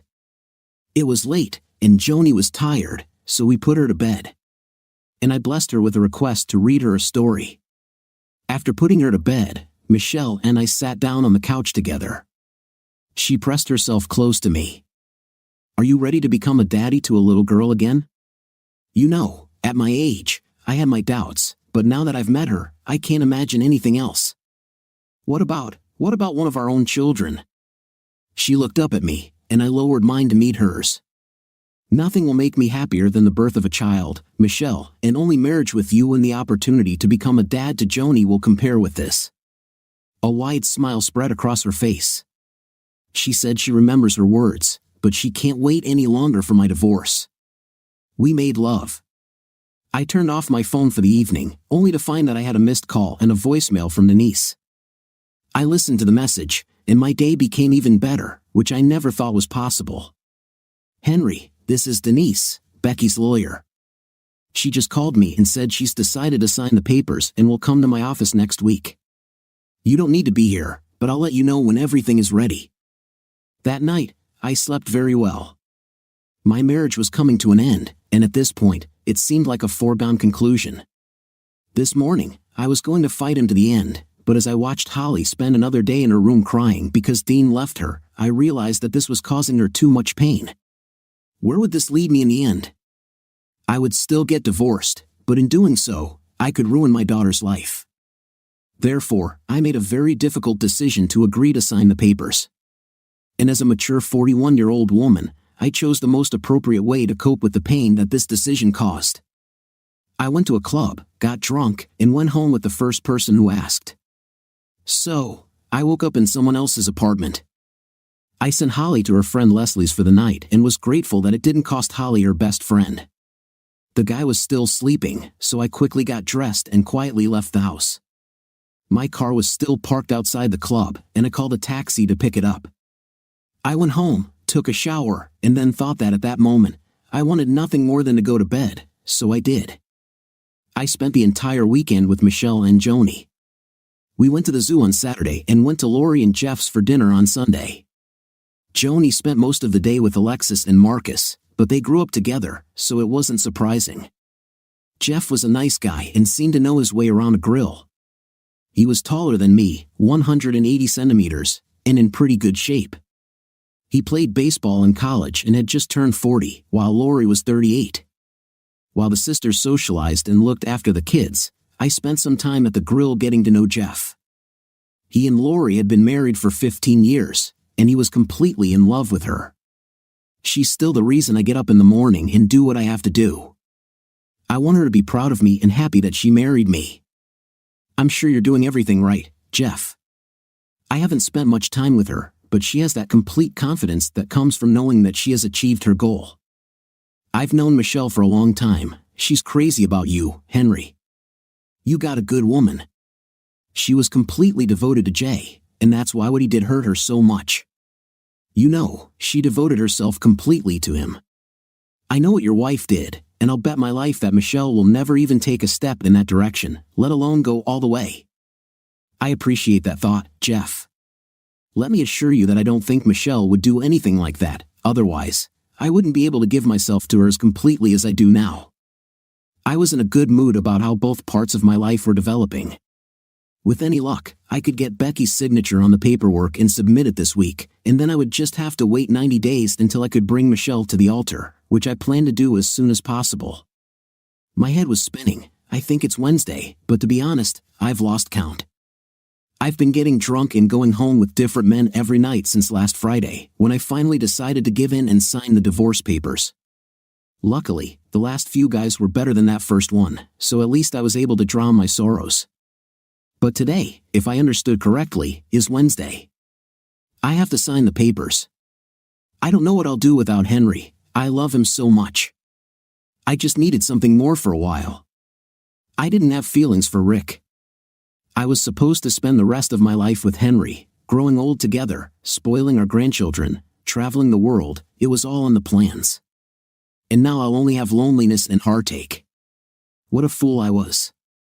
And God forbid if Henry ends up with that beautiful brunette I saw him with in the restaurant. She was absolutely gorgeous and younger than me. How much more painful would it be if I ruined my life and at the same time gave the only man I love to a woman like this? I don't think I could live with it. I went to my lawyer's office, and we went to see Henry's lawyer together. I hoped he would be there, but he wasn't. And when we got down to business, I was sad to see that he had already signed the papers weeks ago. He couldn't wait to get rid of me, and now I can hardly blame him. Maybe someday I'll have the opportunity to apologize in person, but for now, I just let my lawyer look at the papers and sign them when she confirms that everything is fine.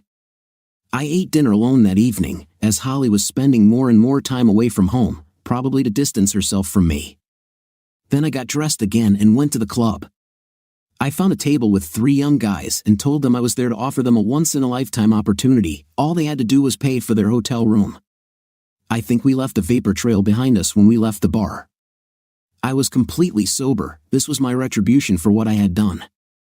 After the documents were signed and filed, the waiting period is 90 days, and 30 of them have already passed. My love for Michelle and Joni only grows, and we've gotten to the point where I call her my daughter, and she calls me daddy. It still warms my heart every time I hear it. Lori and Michelle are already planning their wedding. It won't be huge, but they want lots of flowers and a good reception. They have carte blanche, as far as I understand. I proposed the day after Becky signed the papers because I couldn't wait to put a ring on Michelle's finger. The only thing I had a hard time coming to terms with after what Becky did was Holly's role in this. Becky did what she thought was necessary and took steps to achieve this goal, but this was understandable since she was the direct beneficiary of her actions. So there was a selfish component to her actions. But Holly didn't see any direct benefit other than perhaps a happier mother, so I found it difficult to reconcile the apparent happiness she got from seeing her father being humiliated. I guess it was just an unintended consequence. As a woman, she could relate to the needs that she said her mother had, and she derived a certain happiness from Becky having those needs met. The fact that I objected to this was unfortunate but did not detract from her happiness towards her mother. Probably due to the fact that her mother presented taking a lover as inevitable and a kind of rite of passage for the female knight, so in my heart, I felt that she was another victim of Becky's self-centered and destructive views. But I found it difficult to reconcile the joy in her voice with the disdain with which she treated my feelings on the matter, as if all that mattered was her mother's happiness. This really hurt me and became the main factor in our further separation. One of the things that appealed to me about Michelle having a daughter was the opportunity to do it all over again and maybe, at least in my mind, do it right. When Holly was little, I spent a lot of time at work and left the bulk of her upbringing to Becky. It wasn't that uncommon, and I didn't have any problems. Holly and I still had things we did together, just ourselves. When she was younger, she was an avid soccer and volleyball player, and we spent many hours honing those skills. But this was not the time or place where life lessons were taught, at least as far as the values that underlie marriage and successful relationships were concerned. I tried to teach strength and willpower, never give up and fight against difficulties. I left it to Becky to instill other values, and it backfired, at least in that regard. I wondered if anything could be fixed at all. Soon, my marriage will be officially completed. I've been marking this date on my calendar for weeks. It seemed to me that now that Henry was gone, I had nothing to live for. Holly, now 18, spent most of her time away from home. She, of course, no longer needed me. Just a few months ago, I had everything: a husband who adored me, a wonderful daughter who loved me, and lovers. And then my own arrogance, my own sense of self-worth caused it all to collapse. I have no idea how I'll cope when it's all said and done. In my mind, as long as Henry and I were legally married, there was still a chance. But once the divorce was final, it would all be over. I haven't spoken to him since the day I flew to Hawaii, well, not counting my outburst at the restaurant that day, but I don't think that's what you'd call a conversation. And no one was willing or even able to tell me what he was doing now. Was he still with the beautiful brunette he was with that evening? Were they serious, or was he just using her to forget me? Is everything going well at work? I hated the idea that I might have influenced his work, and I hoped that his career would not suffer. It was all harmless, or so it was planned. And the fact is, until that day, everything was harmless. Henry didn't suspect anything, and Holly supported me, no harm done. I suppose in the end, they could have figured us out without going to Hawaii, but I was stupid when I openly spoke about it myself. And here I sit with an ever-present glass of wine in my hand. Okay, sometimes I put it on the nightstand. Today, I haven't found a guy yet, but he's out there somewhere. I've never gone home alone at the end of an evening when socializing was on my mind. Sometimes it even gives strength and is not a desperate attempt to drown grief and drown out your feelings for a few hours, as it really is. The divorce would be finalized in a few days, and my wedding to Michelle is scheduled in 3 weeks, giving me time to get a final divorce decree so I could then get a marriage license. Michelle and Lori went shopping with the kids this morning while I cleaned out my apartment. Michelle's apartment lease expired last month, and she switched to month, even though I still had a few months left. We had already bought a house nearby so Joni wouldn't have to worry about leaving the school district, which was one of the best in the state. We were going to close on the apartment next week. However, despite spending every night together at Michelle's place if Joni was with us, and at my place if she wasn't, Michelle insisted that we wait until we were married before officially moving in together. So she kept her apartment, and I kept mine. Since money wasn't an issue, I accepted it. I received a message that they were returning and wanted to make sure I was home. It seemed strange, but I confirmed that I was at home and was looking forward to her return. The response was a smiley face. Michelle had her own key, and I usually left the door unlocked, especially when I was waiting for her. So when she knocked on the door upon her return, I was surprised. Maybe she's playing some kind of game, I thought. So I played along and opened the door. I couldn't have been more surprised if God himself were standing on the other side of the door. "Hello, Daddy," I just stared at my daughter in stunned silence. We both looked at each other through the gap created by the door frame until Holly began to fidget with the awkwardness of the situation. "Can I come in, Dad?" I literally shook my head to snap out of the trance I had fallen into at the sight of Holly standing in front of me. I stepped back and allowed her to enter. She walked past me into the living room, glancing at the empty passage. I closed the door and turned to look at my daughter for the first time in almost 3 months. I saw that she was doing everything she could to hold back her tears. "What are you doing here, Holly?" "I thought I was clear enough when I said I didn't want to hear from you anymore after what you said." "I made a mistake, Dad.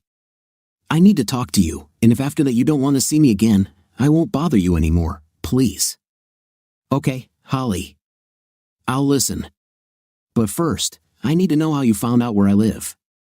"It was your girlfriend, Michelle. She called me, introduced herself, and said that you guys were getting married and that it was time for you and me to talk about what happened. Is it true? I hope you're not angry with her.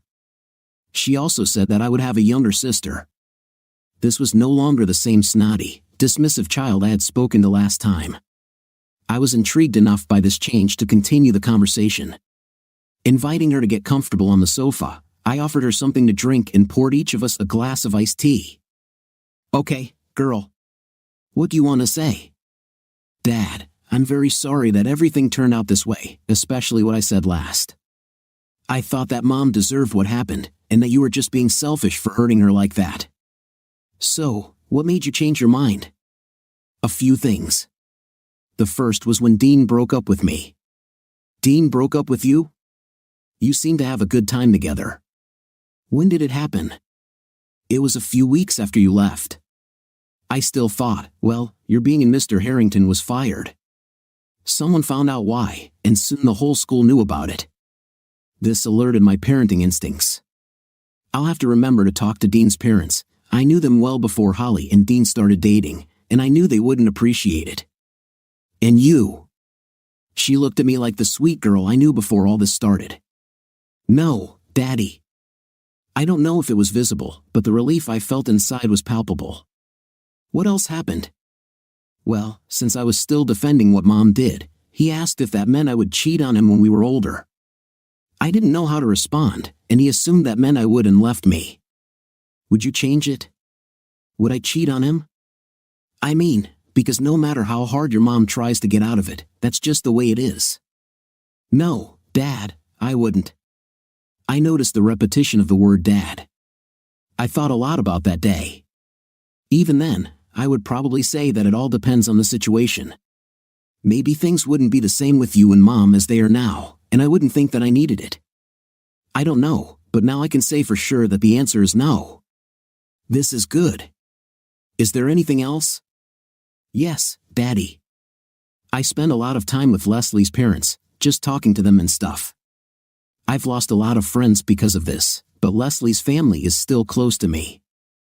I explained to them that my mother told me that a woman takes care of her family all her life and has no right to do anything for herself.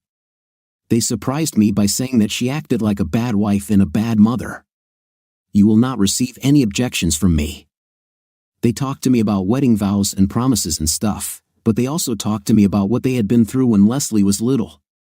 Mr. P got sick, very sick, and while he was sick, he couldn't. At one point, he told Mrs. P that he understood that she had a hard time going without intimate and that if she needed to find someone to do it with, he would understand and would not be upset with her. She said she almost knocked him out when he said that. She asked what kind of wife she must be so selfish when he was sick. It wasn't that he didn't want to, he just couldn't, and that was what all those vows were about. You remain faithful and support each other through good times and bad. She never even thought about doing that to him, and they made it clear that Mom was only thinking about herself when she did what she did. The fact that you were cared for didn't justify her being with someone else, Holly. Many years ago, even before you were born and even when you were little, I had a much greater night drive than your mother, but I didn't insist on it. We did it when she was ready. For Pope, by your mother's logic, I could find another woman whenever I want. If your mother isn't ready or interested, do you think she would be okay with that? She thought about the example I had just given and came to the only reasonable conclusion. No way, Daddy. She would probably leave you, and I would have been acquitted. And that's exactly what I did. Daddy, I'm so sorry that I believed my mother's words without thinking. If I had thought about it, I would probably have realized that this was wrong. I was just overwhelmed by the excitement she felt and the fact that we had a secret. I was wrong. Tears began to gather and run down her cheeks. I handed her a napkin, pulled her towards me, and hugged her tightly. I forgive you, baby. Really, I forgive you. I hope you understand that I needed you to understand for yourself that this was wrong. If I tried to tell you this myself, it would only turn your mother against me. You had to figure out for yourself what was right and what was wrong. I'm happy that you finally realized this.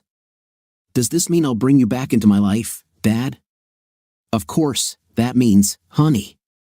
In fact, I have a wedding soon, and I really need you. I know Michelle has already asked me to be a bridesmaid. Leslie will be there too. I can't wait. What an insidious devil she is, I thought to myself.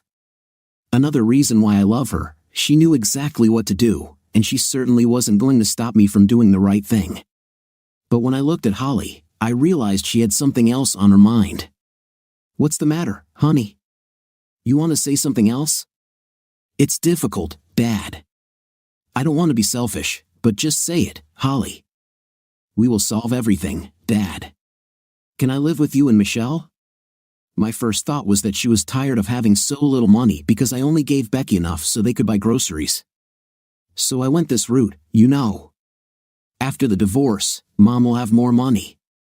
I will pay more in alimony and child support. That's not the point, Dad. Just Holly was very worried, and I realized that more than anything, she wanted to get away from her mother. Holly, what happened? Why do you want to leave your mom and live with me? Dad, she's not herself. She always seems to be drunk or at least getting close to it. Half the time, she doesn't even come home until the next morning, and when she does come at night, some strange guy drops her off, and Mrs. Malone has to take her to get the car. Does she bring men into the house? I was seething with this thought, not because I cared what Becky was doing, but because Holly might be in danger. No matter how angry I am with her, I wouldn't want any harm to come to her. I don't know. I've never seen them, but she probably can when I'm not around. I often spend the night at Leslie's. Good, baby. Of course, you can stay with us, but something needs to be done. We can't let your mom do this to you. I wrote to Michelle and asked her to come over immediately. Holly and I were sitting on the sofa when Johnny came in, I thought. Holly laid her head on my shoulder, so I guess the wedding is still on, and you're not mad at me for inviting Holly. You won't get away with marrying me that easily. She sat down on the other side of Holly, and Johnny climbed onto my lap. Honey, we have a problem. I relayed what Holly told me about Becky and her choices. She had clearly entered a self-destructive phase, and we had to do something to help her.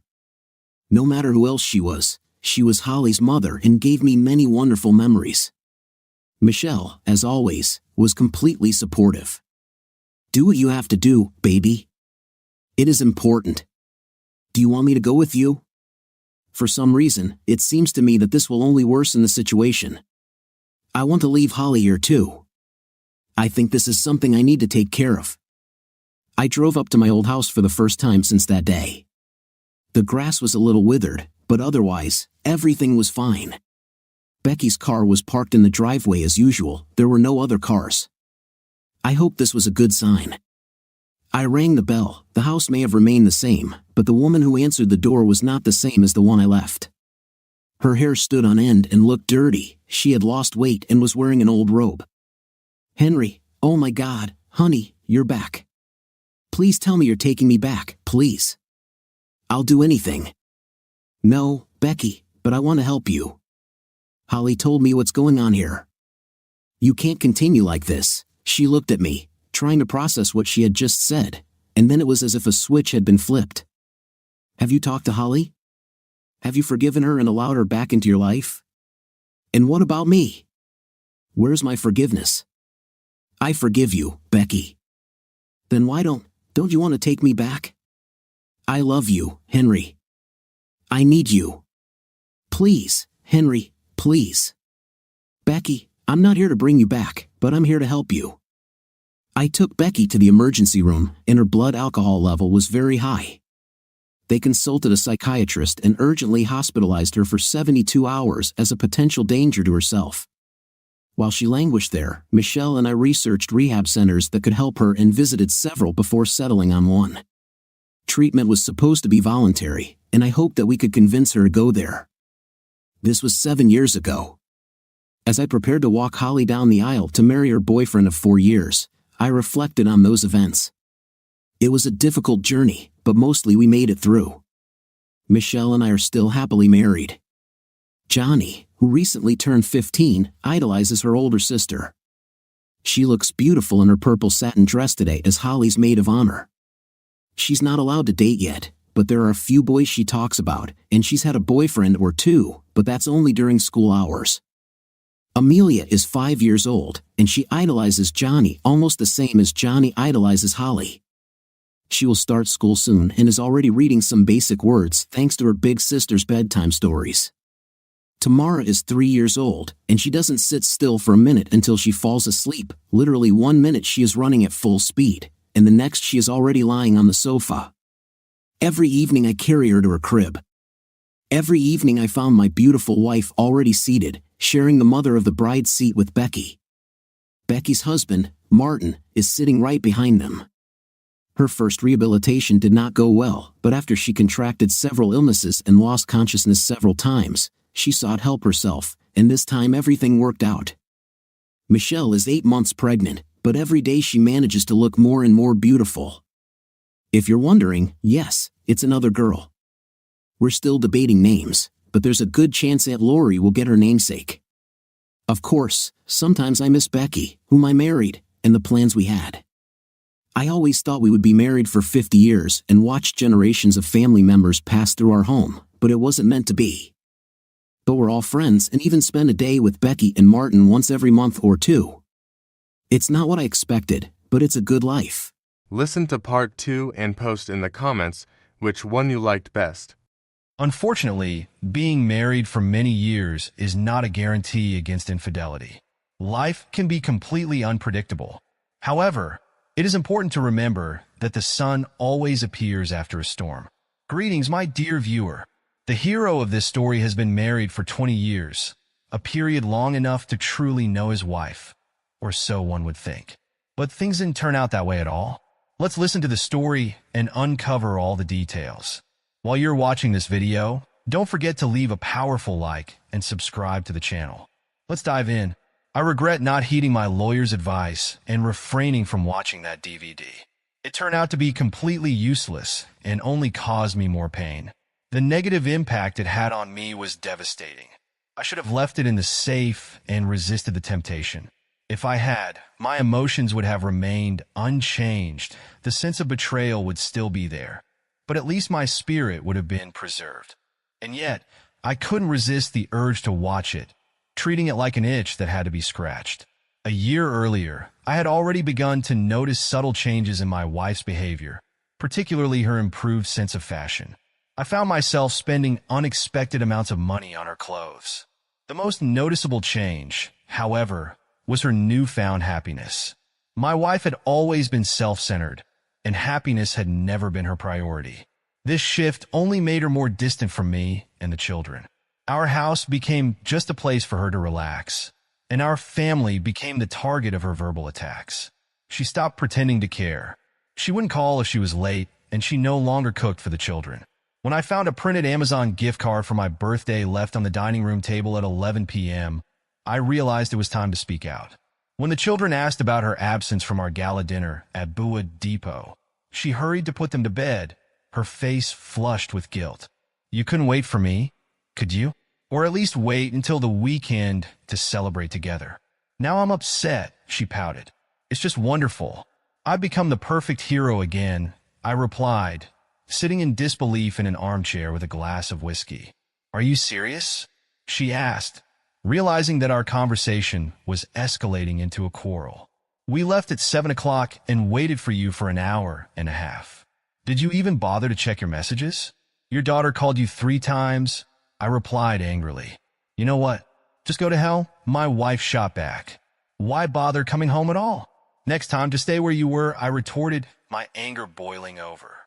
I got up, feeling slightly intoxicated from the red wine at dinner and the 3 bottles of beer and whiskey I'd had afterward. Climbing the stairs to bed, I stripped down to my underwear and crawled under the covers. About 15 minutes later, she joined me. I couldn't figure out whether she felt guilty or if it was some kind of birthday surprise. When she lay down next to me, she reached into my boxers. It had been a long time since I'd raised my voice at her, and apparently, she decided it was time to make amends. "I know we've been a little distant lately, darling, but we'll get through this," she whispered. "I have deep feelings for you. It's been more than 5 weeks since we last made love, and years since we truly loved each other," I replied. Despite my desire to pull away, I couldn't resist before her. When she kissed me, I reciprocated by kissing her ear and neck, tangling with her negligee. The scent of Versace perfume lingered in the air, a scent I recognized even hours after application. For my birthday, my children had given me a bottle of the same perfume she used, but in its male version. I should have foreseen the consequences, but they took me by surprise, hitting me hard in the nose. The smell made me nauseous, and I hurried to the bathroom, leaving all my dinner in the toilet. I rinsed my mouth and sat on the toilet, trying to collect my thoughts. "Anthony, are you okay?" she called from the door. "No, I'm not okay. I feel awful. I need a minute," I replied, battling the nausea. "I'll sleep in the guest room so I don't disturb you," she said as she left. "Thank you for your support," I replied sarcastically from the bathroom. What was my plan now? The next day, I went to a store's office to use their computer. To my shock, I found countless private detectives in Colorado. Who would have thought there were so many in one place? I had no idea how to choose the right one, so I settled on the one with the most polished website. 2 weeks later, I gathered all the necessary information. It turned out that she was having an affair with our child's pediatrician. This revelation did not come as a shock to me. She seemed to be striving to improve her position in society by striking up a relationship with him. Dr. Burroughs was a rich man in his 40s or 50s, and that seemed to be all she was interested in. I had known about her selfish nature for a long time. For more than 10 years, her brother Jerry Hernandez, a famous middleweight boxer, had supported us. He gave us a house when we tied the knot. We lived on the same street as her other siblings and their mother. After I quit my corporate job and became a professional glassblower, Jerry demonstrated his faith in me by investing money in my business and owning 10% of its shares. When I paid him off, he took his share, and I began to make significant progress in my new business. The transition from commercial activity to the work of an artist brought me joy. Although my wife was initially hesitant due to financial problems, her anxiety lessened after I bought her a BMW. However, she still had a hard time explaining to her friends that I was now an artist working in a backyard workshop. She rejected all my attempts to settle scores with her brother. She claimed that he was rich and didn't need money. I tried to explain that it wasn't about his financial need, but she didn't seem to understand or care. In her eyes, any money we received belonged to us by right, and she was categorically against giving it to anyone else. Interestingly, this principle did not apply to others, as she often made Jerry pay the bills. It took me 6 years to finally pay off my brother-in-law, using the funds I hid from my wife. Jerry constantly tried to refuse the payments I sent him every few months, which was typical of his character. Despite his protests, I continued to make payments because it reflected my values. When Jerry got sick and ran out of money, he could no longer offer any help. The house became her property, and she immediately put it up for sale. Soon after that, we moved to Pueblo. The small town where we raised the children seemed too confining for her. I think she managed to see her brother again before he passed away. I tried to bring the children to visit him almost every weekend. She accused me of making her look bad by leaving without her and claimed that I knew exactly who she was. Despite all her flaws, I couldn't help but love her. But everything changed when I entered the doctor's office. When I saw her car in the parking lot, I made sure she was there. When the children grew up a little and could take care of themselves, I went to Dr. Burroughs' clinic. Located in an office complex filled with other professional enterprises, his clinic felt like neutral ground at first. But when I got to his office, I found the door locked. I almost hurt my shoulder trying to open the door with brute force. Stumbling, I hurriedly grabbed a fire extinguisher standing nearby and hit the door handle with all my might until it finally gave way. When the door opened, I heard Camille's voice coming from the next room. The walls, decorated with clowns and Disney characters, seemed to mock me as I made my way toward the sound. Camille's screams grew louder, echoing in the hallway. Her voice led me to another room along a corridor filled with offices for examining sick children. There I saw him with her. The disgusting sight turned my stomach with a mix of anger and despair. Is that why she betrayed me? They didn't even notice me until I grabbed him by the neck, pulled him away, and shoved him into a closet. Supplies, including cotton swabs and spatulas, were scattered on the floor as he stood in stunned silence, his mouth open. The tense atmosphere in the room was punctuated by her frantic words of defense. It had been many years since I'd been in a physical fight, and I certainly wasn't a retired Navy SEAL or trained in boxing by Jerry. When I hit Dr. Burroughs with my knee, a sharp pain shot through my wrist, signaling that something had gone wrong. With my other hand, I pressed his head against the closet. I don't know why. Maybe I wanted to make a point. Camille continued screaming, demanding that I leave and accusing me of ruining everything. She started hitting me on the back. Her punches were probably stronger than mine. I hit Burroughs in the face with the back of my hand and kicked him in the shin. He tried to defend himself as best he could, but I don't think he could fight either. Gathering my courage despite the throbbing pain in my arm and wrist, I looked around the chaotic room. Equipment lay scattered everywhere.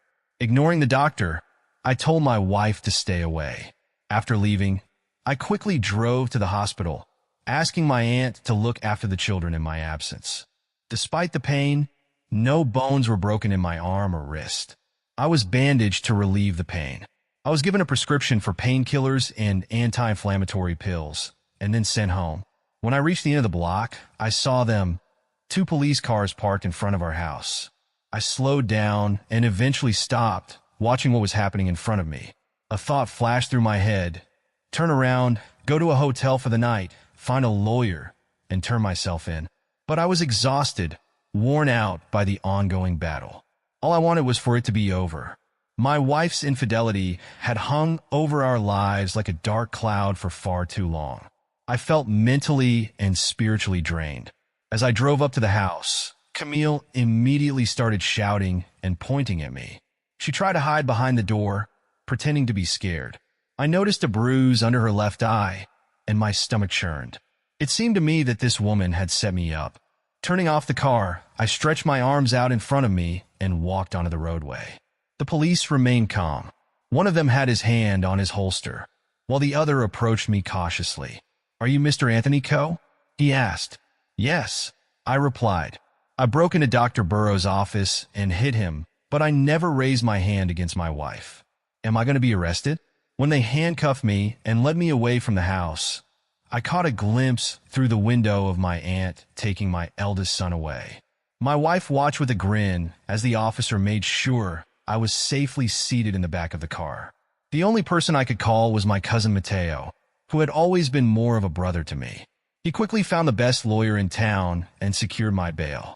I was forbidden to get within 500 feet of my wife and children. I couldn't contact them in any way. Thanks to Mateo's lawyer, I served only 60 days in prison and was given long-term parole, although it could have been worse. Not being able to see the children was tearing me apart. After my release, I was allowed supervised visits for an hour a week, for which I had to pay the supervision costs myself. Mateo also lent me money for a down payment on a house.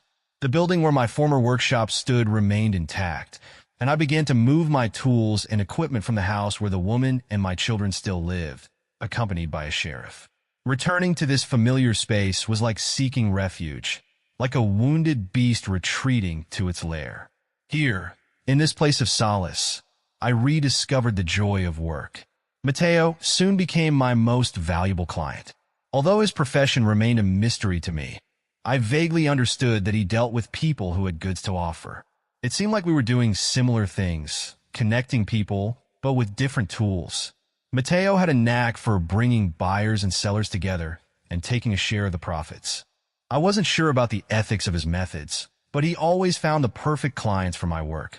He entrusted me with creating luxurious vases and generously rewarded me for my efforts. In turn, he sold the vases to his associates, who were willing to pay a considerable sum for each one. Judging by the financial reports, his strategy was undeniably successful. I started making money by selling vases worth less than $1,000 and gradually moved on to creating pieces worth tens of thousands of dollars. Meanwhile, the divorce process dragged on. My ex-wife, now demanding unsupervised visits with the children, seemed surprisingly indifferent to the responsibility of motherhood. Periodically, she handed the children over to me, allowing herself the freedom to do whatever she wanted with whomever she wanted. The year before, I earned $52,000, which was decent but not outstanding. The cost of living in our neighborhood was reasonable, so my ex-wife didn't have to work. We led a modest lifestyle. Unfortunately, her lawyer used my income to demand high alimony and child support payments.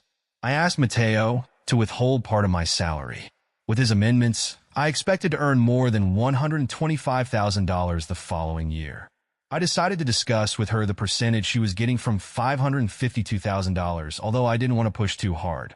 After the divorce, she sent me a long letter, which I didn't open but assumed was at least 5 pages long. Knowing her, I could guess the contents. She probably criticized me for being a loser, for not making more money, and accused me of overreacting to Dr. Burroughs' medical examination. I took the letter to my workshop and turned it into ashes with a blowtorch. Even though it's been a few weeks, I couldn't get the thought of the DVD out of my head. It felt like a constant nagging presence, like Chinese water torture. Did she tell him about me? Is his life better than mine? Am I really to blame? Would the DVD provide answers to questions about why she destroyed our family? Finally, I decided to watch the video on my laptop. The fact that my wife ended up in bed with an elderly Dr. Burrow didn't bother me. It was pretty mundane. People don't always have a stormy and passionate, intimate life like in the movies. But her words hurt me deeply. She said she only married me because her brother approved of me. She saw him as a breadwinner and wanted him to be satisfied. It seemed to her that she was making a noble sacrifice for him. If she married me solely for his benefit, then she shouldn't have had any problems with intimacy. It was a sad realization, but not one that crushed me. I was completely shocked, however, when she informed the doctor that I was not the biological father of our 3 children. My immediate thought was, who in their right mind believes that disclosing such information in a conversation with a doctor would attract a new partner? The doctor's reaction on the video was clear. He visibly winced, and an expression of disgust flashed across his face. After this revelation, I decided to skip the next appointment. Not because I disliked the doctor, but because I turned to alcohol and started drinking heavily for several days in a row. A few weeks later, Matteo showed up on my doorstep. We both looked tired and disheveled, but in terms of hygiene, he seemed to be on top of things. I couldn't take my eyes off his bald head and pale complexion before he broke the silence. "Will you let me in?" "Yes, of course." "I'm sorry," I replied, opening the door for him. I grabbed a beer from the fridge and handed it to him, but after a moment's hesitation, I decided to put mine back. "Matteo, what brings you here today?" I asked. "You've been missing for more than 2 weeks. You haven't answered your phone or talked to anyone. You even missed a scheduled visit with the children, which really upset my mom. Oh, and you still owe me for vases. Your appearance and the condition of the house are also concerning. But apart from all that, everything's just fine," Matteo said. I settled down on the couch, and Matteo moved some newspapers from the armchair and joined me. "So, Anthony, spit it out, what's going on?" he asked. I took a deep breath, exhaled, and started talking. Matteo swore under his breath after hearing my story. My thoughts immediately turned to the children. Were they safe? They weren't biologically mine, but I couldn't help but worry. "Who gave you this information?" he asked, burning with anger. My ex-wife. She mentioned it in a private investigator's video, I explained. Anger and sadness fought for control as Mateo digested the news. After a moment of silence, he spat out, "She's a lying, pathetic woman. If she were in a trash can, I wouldn't hesitate to close the lid. Forget about her. I have to do a test with the kids to verify her claims. After that, we can forget about her," I replied. "You raise these children. You're more of a parent to them than she is. It's time to take care of yourself. Get cleaned up, eat something healthy, and then we'll talk to your lawyer about how to get full custody," he said. Mateo might not have been the most articulate person, but he was my cousin and my closest friend. While I was taking a shower, he started cleaning the house. When I went out onto the porch, I noticed he had moved my Weber grill to the front of the house and was already adding charcoal to it. "Hey, you look human again," he remarked. "Here's the plan. We're going to Pueblo to meet with a lawyer and then try to see your children. We need to get into the field of view of CPS or whoever decides custody and visitation issues. After that, you'll fly back to Los Angeles with me. Barbara will be delighted to meet you. I'll bring you to the next scheduled visit," Mateo said. That's exactly what we did. We consulted with a lawyer who assured us he'd contact the right people to minimize any consequences of my absence. During the visit, Camille only allowed us to see the children because it gave her an opportunity to leave the house and do as she pleased. When we were leaving the house, she stopped me on the doorstep and demanded money. "Anthony, I need money," she said. "Get a job," I replied. "I have to look after the kids, you fool," she said through gritted teeth. I took a deep breath and calmly suggested she consider finding a part-time job. "Let's be reasonable. It's just money," I said. She retorted, "This is my money, you despicable creature." "My money? You already have everything you deserve. A house, a car, and more. And now you're asking for even more? I know my mom buys things for the kids, so you won't get a dime from me." "Anthony, let's go," Mateo shouted from the driveway. He was right. There was no point in staying and arguing with her. I turned and walked away, leaving her alone. It wasn't about her. It was about my children. We took them to the cinema and to dinner, and they were thrilled to meet Uncle Mateo. For dessert, we gathered at my aunt's house, where Mateo brought 3 pies, 4 gallons of ice cream, and some money for his mom. I was not allowed to be alone with the children, but I could spend time with them while they were visiting my uncle. When we arrived in Los Angeles, Mateo returned from the restroom looking unwell. A small bottle of medicine fell out of his pocket as he fumbled with it, sweating and shaking. "Are you feeling okay?" I asked anxiously. "Yeah, I'm just a little out of my mind. It's just a little flu or something. Nothing serious," he replied. I picked up the bottle, checked the label, and asked what kind of medicine he was taking.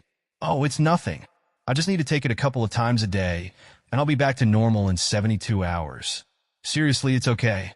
Let's keep this between us. I don't want Barb to worry," Mateo said. "All right, we'll pump you up with vitamin C. Maybe some tomato soup will help," I joked. Despite his assurances, he didn't look well. I was relieved when his symptoms seemed to pass. He no longer coughed or sneezed. Silently, I hoped it wasn't contagious, especially since we had just spent the day with my children. After landing, we picked up our luggage and headed to the parking lot. The noisy crowd at the Los Angeles airport made it seem like there were more people there than in our small town of Pueblo. While Mateo drove us out of the airport in his Cadillac, I offered silent prayers to the gods of traffic. Since visiting him and Barbara, I had developed a healthy fear of the infamous 45th freeway. Mateo kept his eyes on the road, but chatted with me as he drove. "Barbara's planning to order Thai food. How hungry are you?"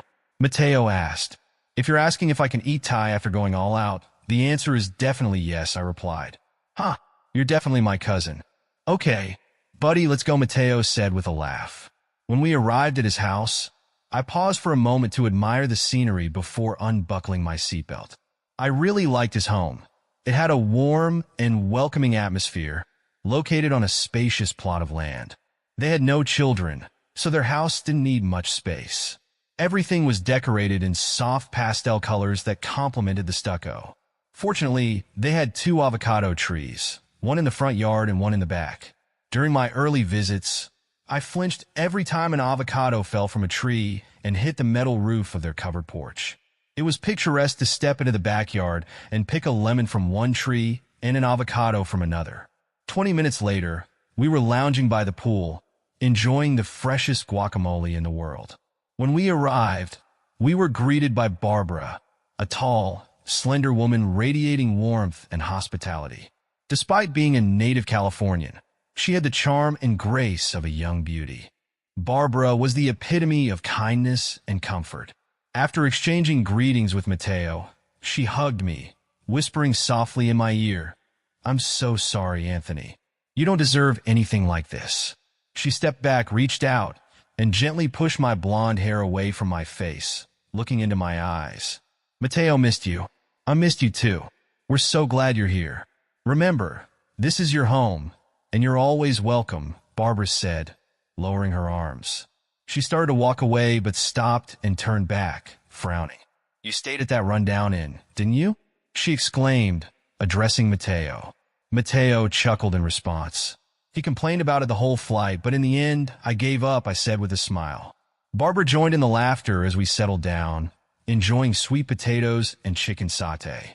After dinner, we plunged into conversation, starting with my new but old house and moving on to discuss her mother-in-law and children. Seeing how much pain the topic caused me, Barbara tried to shift the conversation to lighter subjects like movies and current events. I smiled, genuinely pleased with her thoughtfulness. Mateo was really lucky to have her. Meanwhile, my own marriage had been doomed from the start. "Barbara, don't dwell on it. Yes, she played me, put me in jail, and took most of our belongings and the house, not to mention the substantial alimony based on my income. It hurts, no doubt, but at the end of the day, it's about the kids," I said. "In this situation, I feel completely devastated. I don't know what steps to take next, and I still feel somewhat disoriented. While she was having fun, I was working hard. We need to have 3 sets of DNA samples ready by 5 o'clock tomorrow. If we take swabs from the children, we can determine whether she was truthful or not. I've already consulted Mateo's lawyer, who recommended a family law specialist," I told Barbara. "Have you considered the possibility of annulment? There's a video where she admits your marriage was a sham from the very beginning and that she immediately started cheating," Barbara asked. "If the marriage is annulled, she will no longer receive alimony," Barbara said. I was shocked and looked at her in disbelief. "Can this really work?" I asked. "It's great. I don't want her to get the money," I added. "We're meeting with a lawyer tomorrow afternoon. It seems there's a high probability of annulling the marriage," Mateo suggested. "I have to leave for San Diego in the morning for work." "Speaking of work, Anthony, I need those vases," he added, looking at me reproachfully. "We'll install the same equipment in the backyard as in the house, creating a workshop for you away from home," Mateo said. I noticed that his left hand was shaking on the table next to his plate, so he quickly pulled it toward himself and rested it on his lap. When I looked up, I saw him shaking his head slightly while looking at me. I exchanged a glance with Barbara, then with him, but didn't say anything. After talking a little more, we went to bed. Barbara knocked and entered the guest room while I was unpacking. She silently pulled the pillowcases over the pillows while my thoughts were occupied with Mateo. I looked up as she turned to leave. "Thank you, Barbara." "It's difficult," I muttered. "It's good to have family," she said. She hugged me tightly and whispered in my ear, "I'll say it again. You didn't deserve what she did to you. You're a good man, Anthony." When I woke up the next morning, I found that Mateo had already left. Regretting that I didn't talk to him before he left, I took a quick shower and had breakfast with granola and soy milk. Barbara and my cousin embodied the classic California stereotype. I was terrified that I'd have tofu for dinner. Unfortunately, my fears were justified. While I was messing around in the new shed in the backyard, I realized that all my tools had already been moved there. By noon, Barbara appeared with a glass of refreshing lemonade. She looked dazzling in a light blue sundress with a sunny yellow belt. Her golden hair and blue eyes perfectly complemented the outfit. Despite the heat, which made me sweat profusely, her kind gesture brought a smile to my face. She mentioned that we were leaving in about 45 minutes. "Thanks for the reminder. I'll finish this and then take a shower," I replied. We had a meeting with a lawyer, who stressed that the information he provided was general in nature and that I needed to consult a lawyer in Colorado for further action. He asked me a lot of questions, and I provided as much information as possible. He assured me that my case looked promising, And for the first time in recent years, I felt optimistic. Barbara tried to pay for the services, but I refused. I had some funds stashed away at Mateo's, set aside for emergencies. I paid for the consultation and treated us to a seafood lunch. Afterward, Barbara noticed my high spirits, and we spent nearly 2 hours recalling old memories and laughing at stories from Mateo's and my childhood. When Mateo called to say he needed to stay the night in San Diego, I went out to the pool and dialed his number. After Barbara finished her call, I tried calling him again, but it went to voicemail. Disappointed, I sent him a message demanding that he stop playing games and call me back immediately. He finally called back while I was in the bathroom. "Can a guy have a free minute?" Mateo joked. "Why are you so tense?" I asked. "I'm sorry, I don't understand," he replied. "I thought you were avoiding me." "What's going on, Mateo? What happened to your hand last night? Was it shaking?" I asked. "It's okay. It's just nerve damage from when I broke my arm. Now that I'm older, it acts up when I get tired. Thanks for worrying, but it really doesn't matter. Stop worrying about me and focus on the vases," he replied. Barbara and I put on our bathing suits and went to the pool. I jumped when I heard the sound of an avocado hitting a metal panel, and Barbara couldn't help but laugh. Feeling awkward, I shyly smiled back. We relaxed in the warm water, sipping white wine until we began to doze off. Mateo returned the next morning, and I spent the whole day in his workshop working on the vases. He had opened an account for me, where most of the money he paid me was kept so that Camille couldn't access it. I was surprised to find about $177,000 in the account. I asked him to withdraw $55,000 in cash for me. In our free time, the three of us enjoyed eating, swimming, laughing, and talking. The next day passed in the same spirit, and then I flew back to visit my children. I reunited with them at their mother's house, and we spent time together at my former workplace. I used some of the funds Mateo gave me to buy gifts.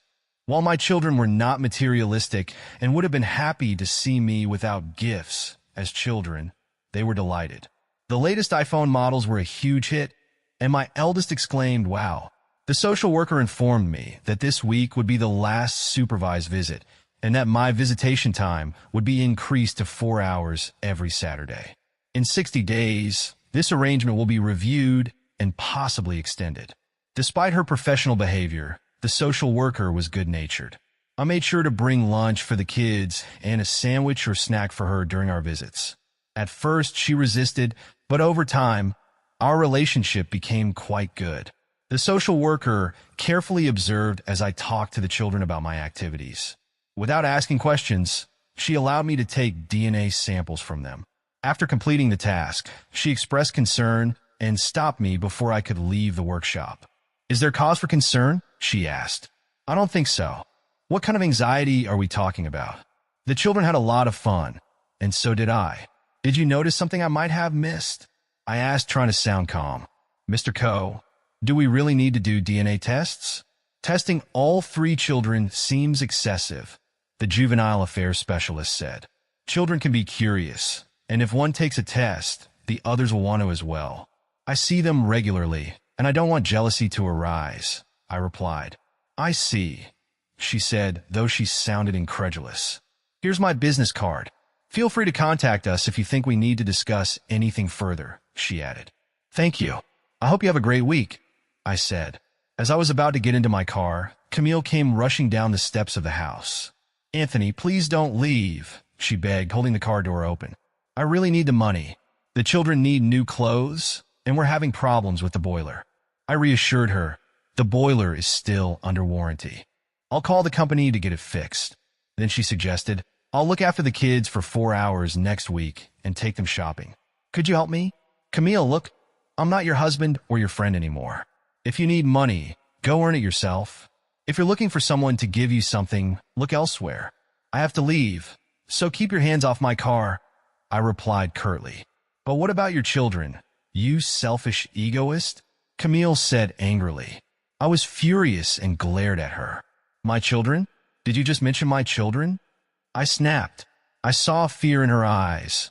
Not the fear of being caught or shamed, but the fear of losing alimony. She released her grip on the car door as I closed it firmly and drove off. Sitting at the airport, Waiting for my return flight to Los Angeles, I called my neighbor Jennifer Cruz. This is Anthony. Hello, Wanderer. How are you? She asked warmly. I'm fine, thanks. Listen, I'm going to stay in Los Angeles for a while. Could you do me a favor? Pick up my mail and look after the house? I asked. Of course, it's not a problem. By the way, can you make small glass ornaments that refract light for windows? Jennifer asked. Of course I can. Why are you asking? I replied, curious. Well, I found out that Counselor Cumberly wants to order 100 of these decorations for his main sponsors for Christmas. I thought you could offer your services and make a good impression, she said. Jennifer, how do you always know these things? I asked with a smile. I just keep my eyes open, she replied. Thank you for informing me and for taking care of the house. I'll get on it next week, I said. Mrs. Cruz was known for her kind heart, but her reputation as a ruthless gossip columnist was unmatched. She had a knack for knowing all the details of everyone's life. One weekend evening, Barbara cooked dinner, and Mateo kindly offered to drive me. Traffic was surprisingly light, which allowed us to enjoy the ride. Maneuvering between lanes, Mateo mentioned that he needed a favor. Without hesitation, I asked what he needed. He explained that he had an appointment the next evening that he couldn't miss, and Barbara had a charity event. He asked if I could fill in for him. Of course. I see no reason to refuse. Is that the official reason? I asked. Yes, and feel free to borrow my tuxedo, Mateo replied. Tuxedo? Really? Should I be worried about this event? I asked. Don't worry. Just stay close to Barbara and let her do the talking, he replied. Okay, I'll keep that in mind, I said with relief. That evening, we had dinner, played cards, and went to our rooms. The next day, I went back to work on the vases and finished them by 2 o'clock in the afternoon. After a quick shower and shave, I tried on Mateo's tuxedo, and it fit me perfectly, as if it had been made especially for me.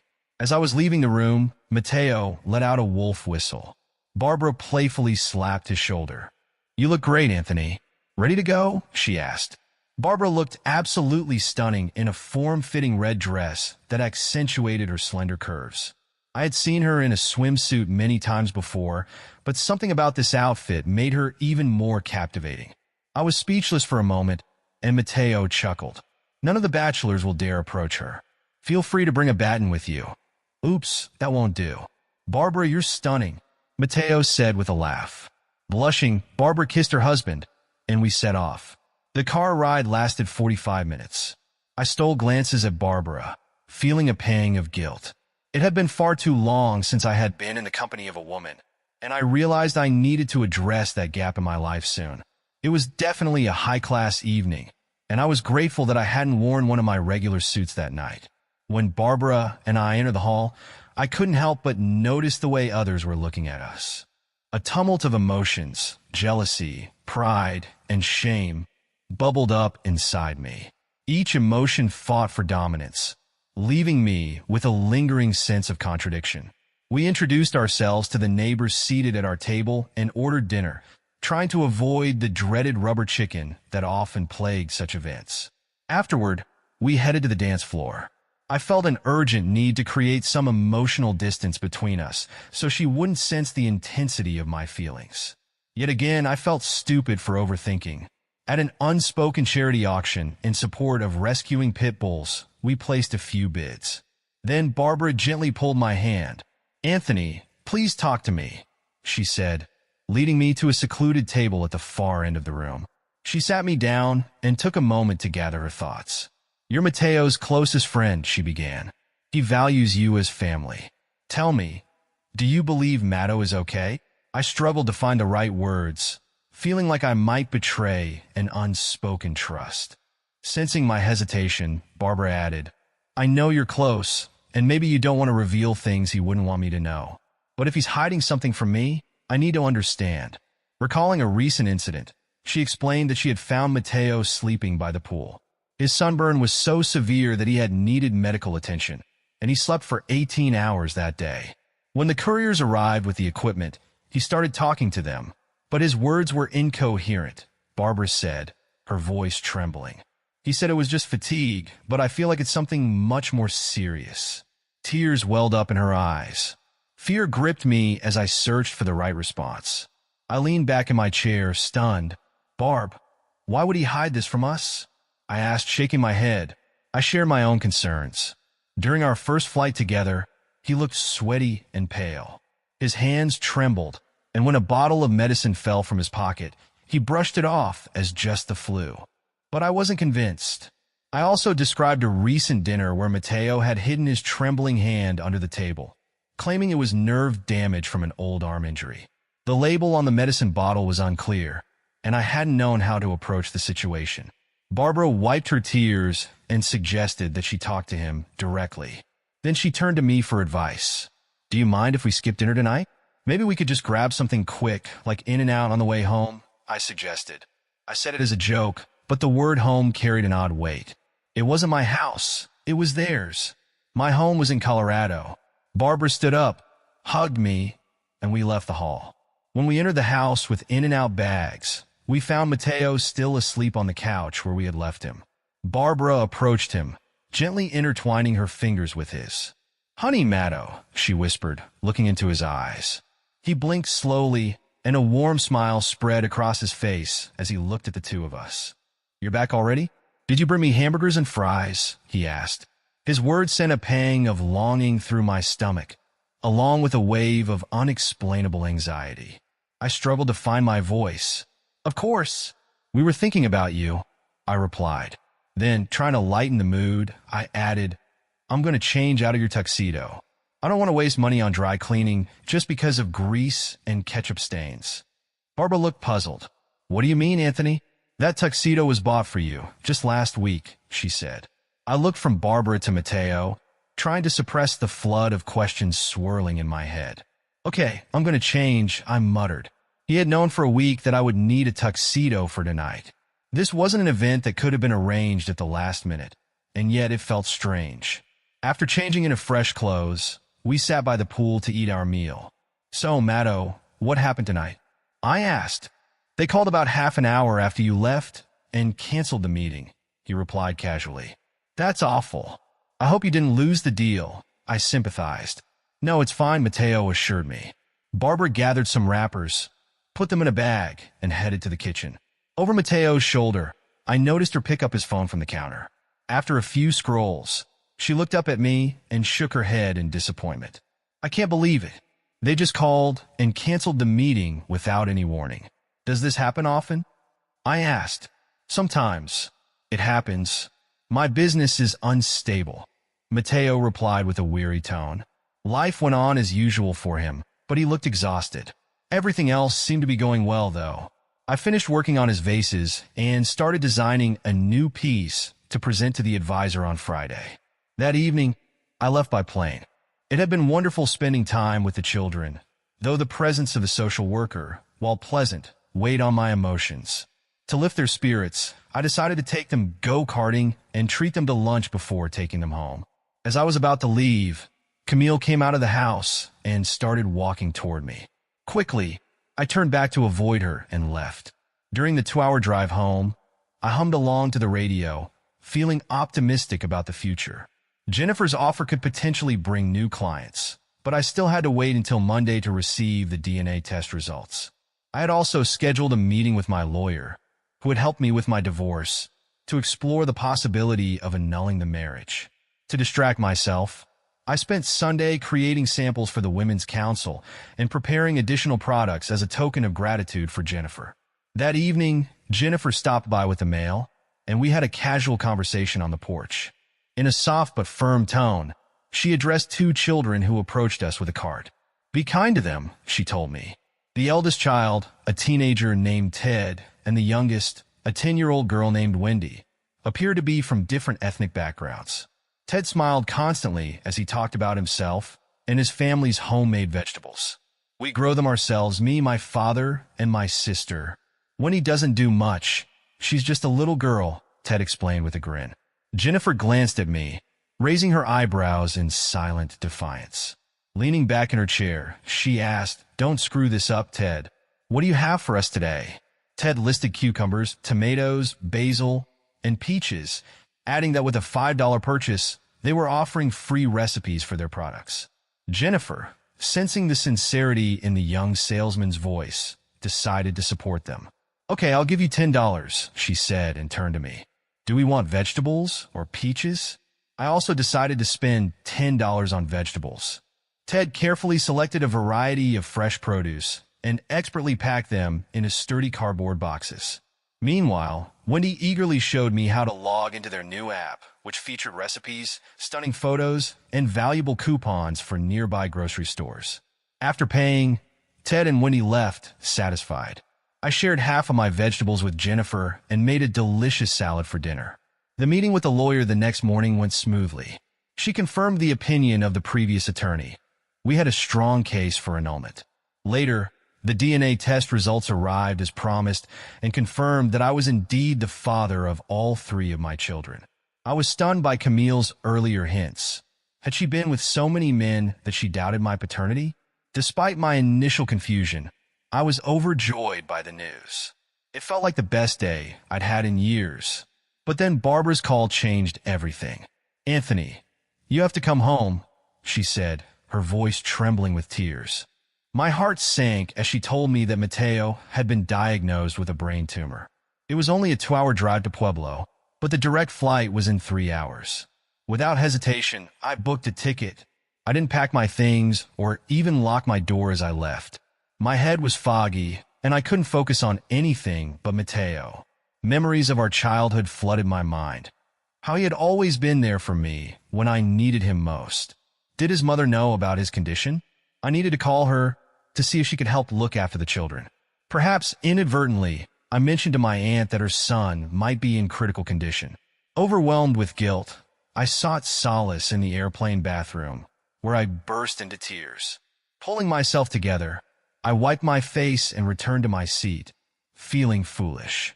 Once I landed, I searched for Mateo in the baggage claim area, then headed to the car rental desk at Hertz. 90 minutes after leaving the airport, I arrived at their house, wondering if I had the strength to face what lay ahead. Mateo wasn't just my cousin. He was like a brother to me. Barbara, too, felt like family. I parked in front of their house and hesitated before getting out. When I finally knocked on the door, Barbara answered, looking exhausted and dazed. She hugged me tightly, tears streaming down her face and soaking into my shirt. From the sofa, Mateo's voice broke through the heavy atmosphere. "I'm still here, guys. Can we take a break from crying?" he asked with a faint smile. Sitting in the next chair and silently watching him, I cried a little myself. He gave me an annoyed look. "Would you stop?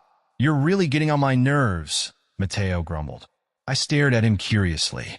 "How long have you known about this?" I asked. He replied mockingly, "A long time ago, even before you found out about your wife's infidelity." "I won't apologize for that," he added. "Mateo, why didn't you tell me about this?" I asked. "You were my rock when I needed you, but you didn't give me a chance to be by your side. If everything goes wrong, I will have to bear this burden. I understand your point of view, but the main difference is that I could help you. No one can do the same for me," he said. "I made a mistake," he replied. I didn't say anything, and it felt like a hard punch in the stomach.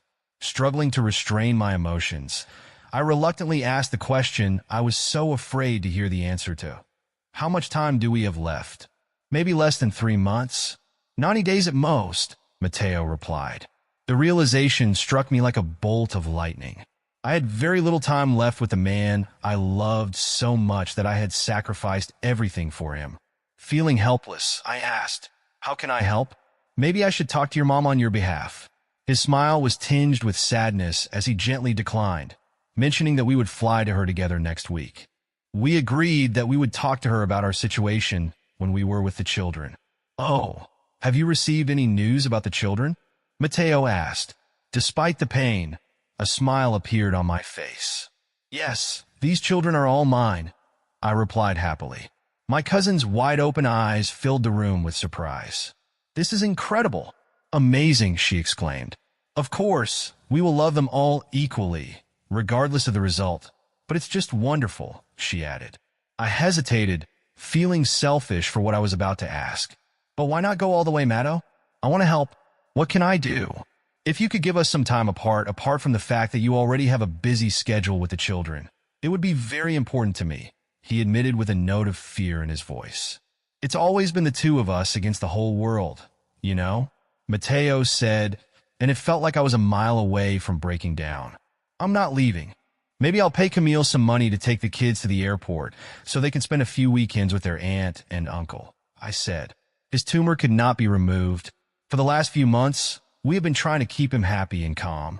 He told me where his money was kept so I could give it to Barbara when he passed away. Not metaphorically, but actually by giving me access to his hidden accounts. He really didn't flaunt his wealth. Mateo had buried a lot of gold bars on his property in the desert outside Ontario. A few weeks after I found out about Mateo's tumor, my ex-wife called me.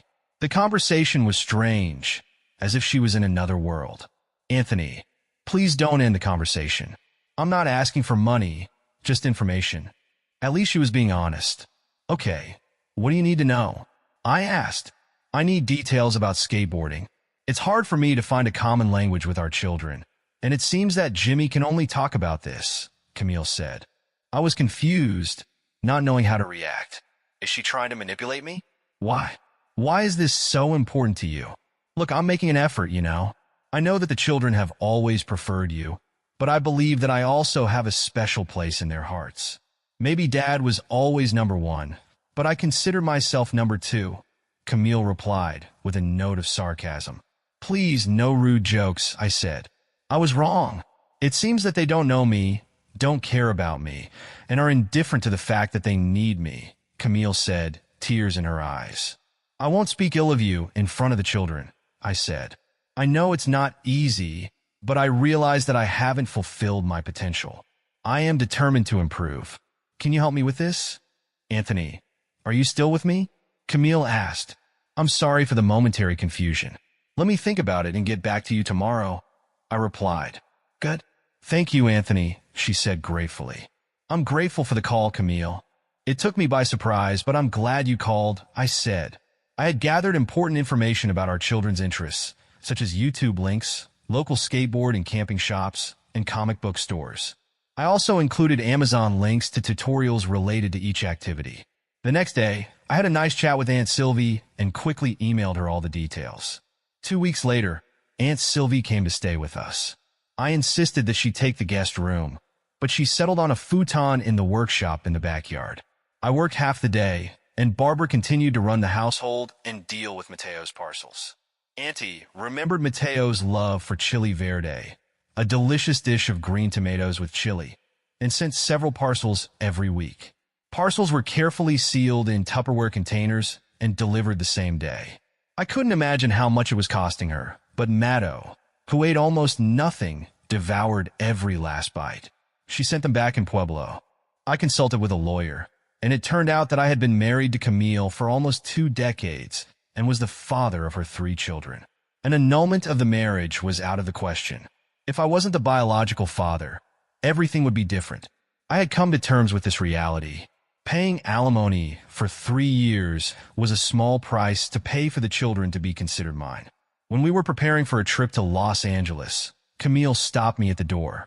Kids, wait in the car. Your dad will be out soon, she instructed. Despite their attitude toward her, the children obeyed. Then she turned to me, her gaze fixed on the floor, and we stood in silence. Camille, I really need to leave, I said, holding out my hand to her, but then hesitated and pulled it back. You know, I'm not the best cook, but wait a minute, she said. She took a large box and handed it to me. Do you remember when we were kids? There were 7 or 8 of us. We collected money, went to Sweeney, and bought a couple of peanut butter pies and a Coke. Mateo has always loved them. Maybe mine isn't the best, but tell him anyway. Tell him I tried my best. Okay, she said. I had completely forgotten about those times. I'd forgotten a lot about Camille in general, but it seemed like I needed to remember in order to continue. She was right. You really did love them. I'm sure he'll be very happy. That was very nice of you, I said. Anthony, I'm sorry for everything, Camille said sadly. It's okay. I'm grateful for your words, I replied. Have a nice trip, Camille said. What just happened? Who is this girl? I thought as I flew back to my brother with the children. Matto enjoyed talking with the children and even tasted a piece of pie. The taste wasn't bad. Matto found it difficult to believe in the sincerity of her actions. but he decided not to doubt her intentions. After talking to the children, he was convinced that she was really trying. Their attitude toward her began to soften, which I regarded as a positive phenomenon. Maddo asked me to accompany Barb to a charity event for terminally ill children because she was a member of the board of directors and thought it was important for her to attend. "Anthony, she needs a change of scenery," he said. "Just a few hours, and this time we won't have to wear a tuxedo." We had a great time and even had a little laugh, but every time I felt guilty, I thought about Maddo and the kids at home. The event was held at an animal shelter where there were a lot of people. Everyone liked Barbara, especially single men. She chatted with everyone who got in her way, including most of the single men. It was a little annoying, but at least she brought a little joy. Maddo began to realize that he needed equipment to repair the house. It was unclear exactly what needed to be repaired, as he spent most of the day in bed. Nevertheless, he sent Barbara to get the necessary things and then asked me to help carry them. As we strolled through the aisles of the store, Barbara, without looking at me, casually remarked, "Does he really think he's being subtle?" I giggled, hoping that wasn't the case. I couldn't help but think that he would complain later that we had bought the wrong materials. "Let's go to Home Depot, and then we'll have a snack there," I suggested. She giggled in response, and we quickly found everything we needed and left. As we were driving home, she finally brought up the topic that had been bothering us. "Anthony, you know I care about you, right?" she asked. "But I also know that Maddo is a good person who tries to do the right thing. Let's make him happy by continuing to help with his mission, and when it's over, I'll go back to Colorado." I replied, "Okay." There was a silence before she quietly replied with a two-syllable "okay," and there was sadness in her voice. He died 3 weeks later. I stayed for a week to support Barbara, feeling lost in my own grief. Aunt Sylvia stayed for another week, after which she returned home. We promised to keep in touch, but it didn't work out. 6 months later, I received a package in the mail. Inside was the itinerary of a 2-week cruise, a ticket, and a DVD. I expected the video to contain information about the cruise ship and possibly details about the various ports it would visit. The previous video had disappointed me, so I hoped this one would be better. After inserting the DVD into my laptop, I saw on the screen my cousin, who looked frail and was lying in his bed. He greeted me with a simple, "Hi, Anthony," and introduced his mom, who was helping him with the video. Aunt Sylvia waved and then turned to face her son. "I'm going to be honest with you," she began. "You're a fool. But the second thing I know for sure is that Barbara loves you. She always saw you as a brother, but lately the situation has changed. I know her better than anyone else, and she's head over heels in love with you. And I know you better than anyone else. You feel the same way about her," Aunt Sylvia said to the camera. "Anthony, please pay attention to what I'm about to say. I'm sure it has to happen. I want it to be very clear to you. I understand that separation may seem like a betrayal, but I am firm in my decision. I want this for both of you. My love for you and your mom surpasses all other relationships in my life. I ask you to consider this request. If you have any doubts about my intentions, please contact my mother and talk to her. Anthony, if you really care about me and value me highly, I urge you to go on this cruise. Mom needs you, and you need her. You are very dear to me," my friend Mateo said on the recording. The room was amazing, with a spacious balcony for which, undoubtedly, a considerable amount had been paid. Even though I was alone, I was satisfied. The people on the cruise radiated wealth, beauty, and sophistication, while I was content with a simple, rustic lifestyle, and it felt completely normal. I was determined to make the most of the cruise and raise a glass to Maddo at every stop. For the first dinner, I wore the tuxedo he gave me. It was a bit unfortunate, but I tried to do my best. From the movies I had watched, I got the impression that everyone would be dressed in chic outfits. When I sat down at the table and introduced myself to the other guests, we started talking. Suddenly, the men and several women at the table turned their attention to me, and I realized something was going on behind my back. I turned around and saw her, a woman in a stunning red dress, whom I had seen at a charity auction. She was undoubtedly the most beautiful person in the room, if not in the entire neighborhood. With a smile on my face, I got up from my seat and pulled out a chair for her. I took a deep breath before saying, I'm so glad to see you, Barbara. A year later, when Camille disappeared, leaving the children with me, I divorced her. Barbara and I tied the knot. My children sincerely fell in love with the kind and caring Barbara, and a year later, Barbara gave birth to a boy for me. Then, the missing Camille appeared. Camille was asking for money. She looked so terrible that I barely recognized her. I don't know what had happened to her all this time, but clearly nothing good. Her hands were shaking and bruised, and it looked like Camille hadn't taken a bath in a long time. What surprised me most was that she didn't say a word about the children. When I gave her $500, she left with sadness in her eyes.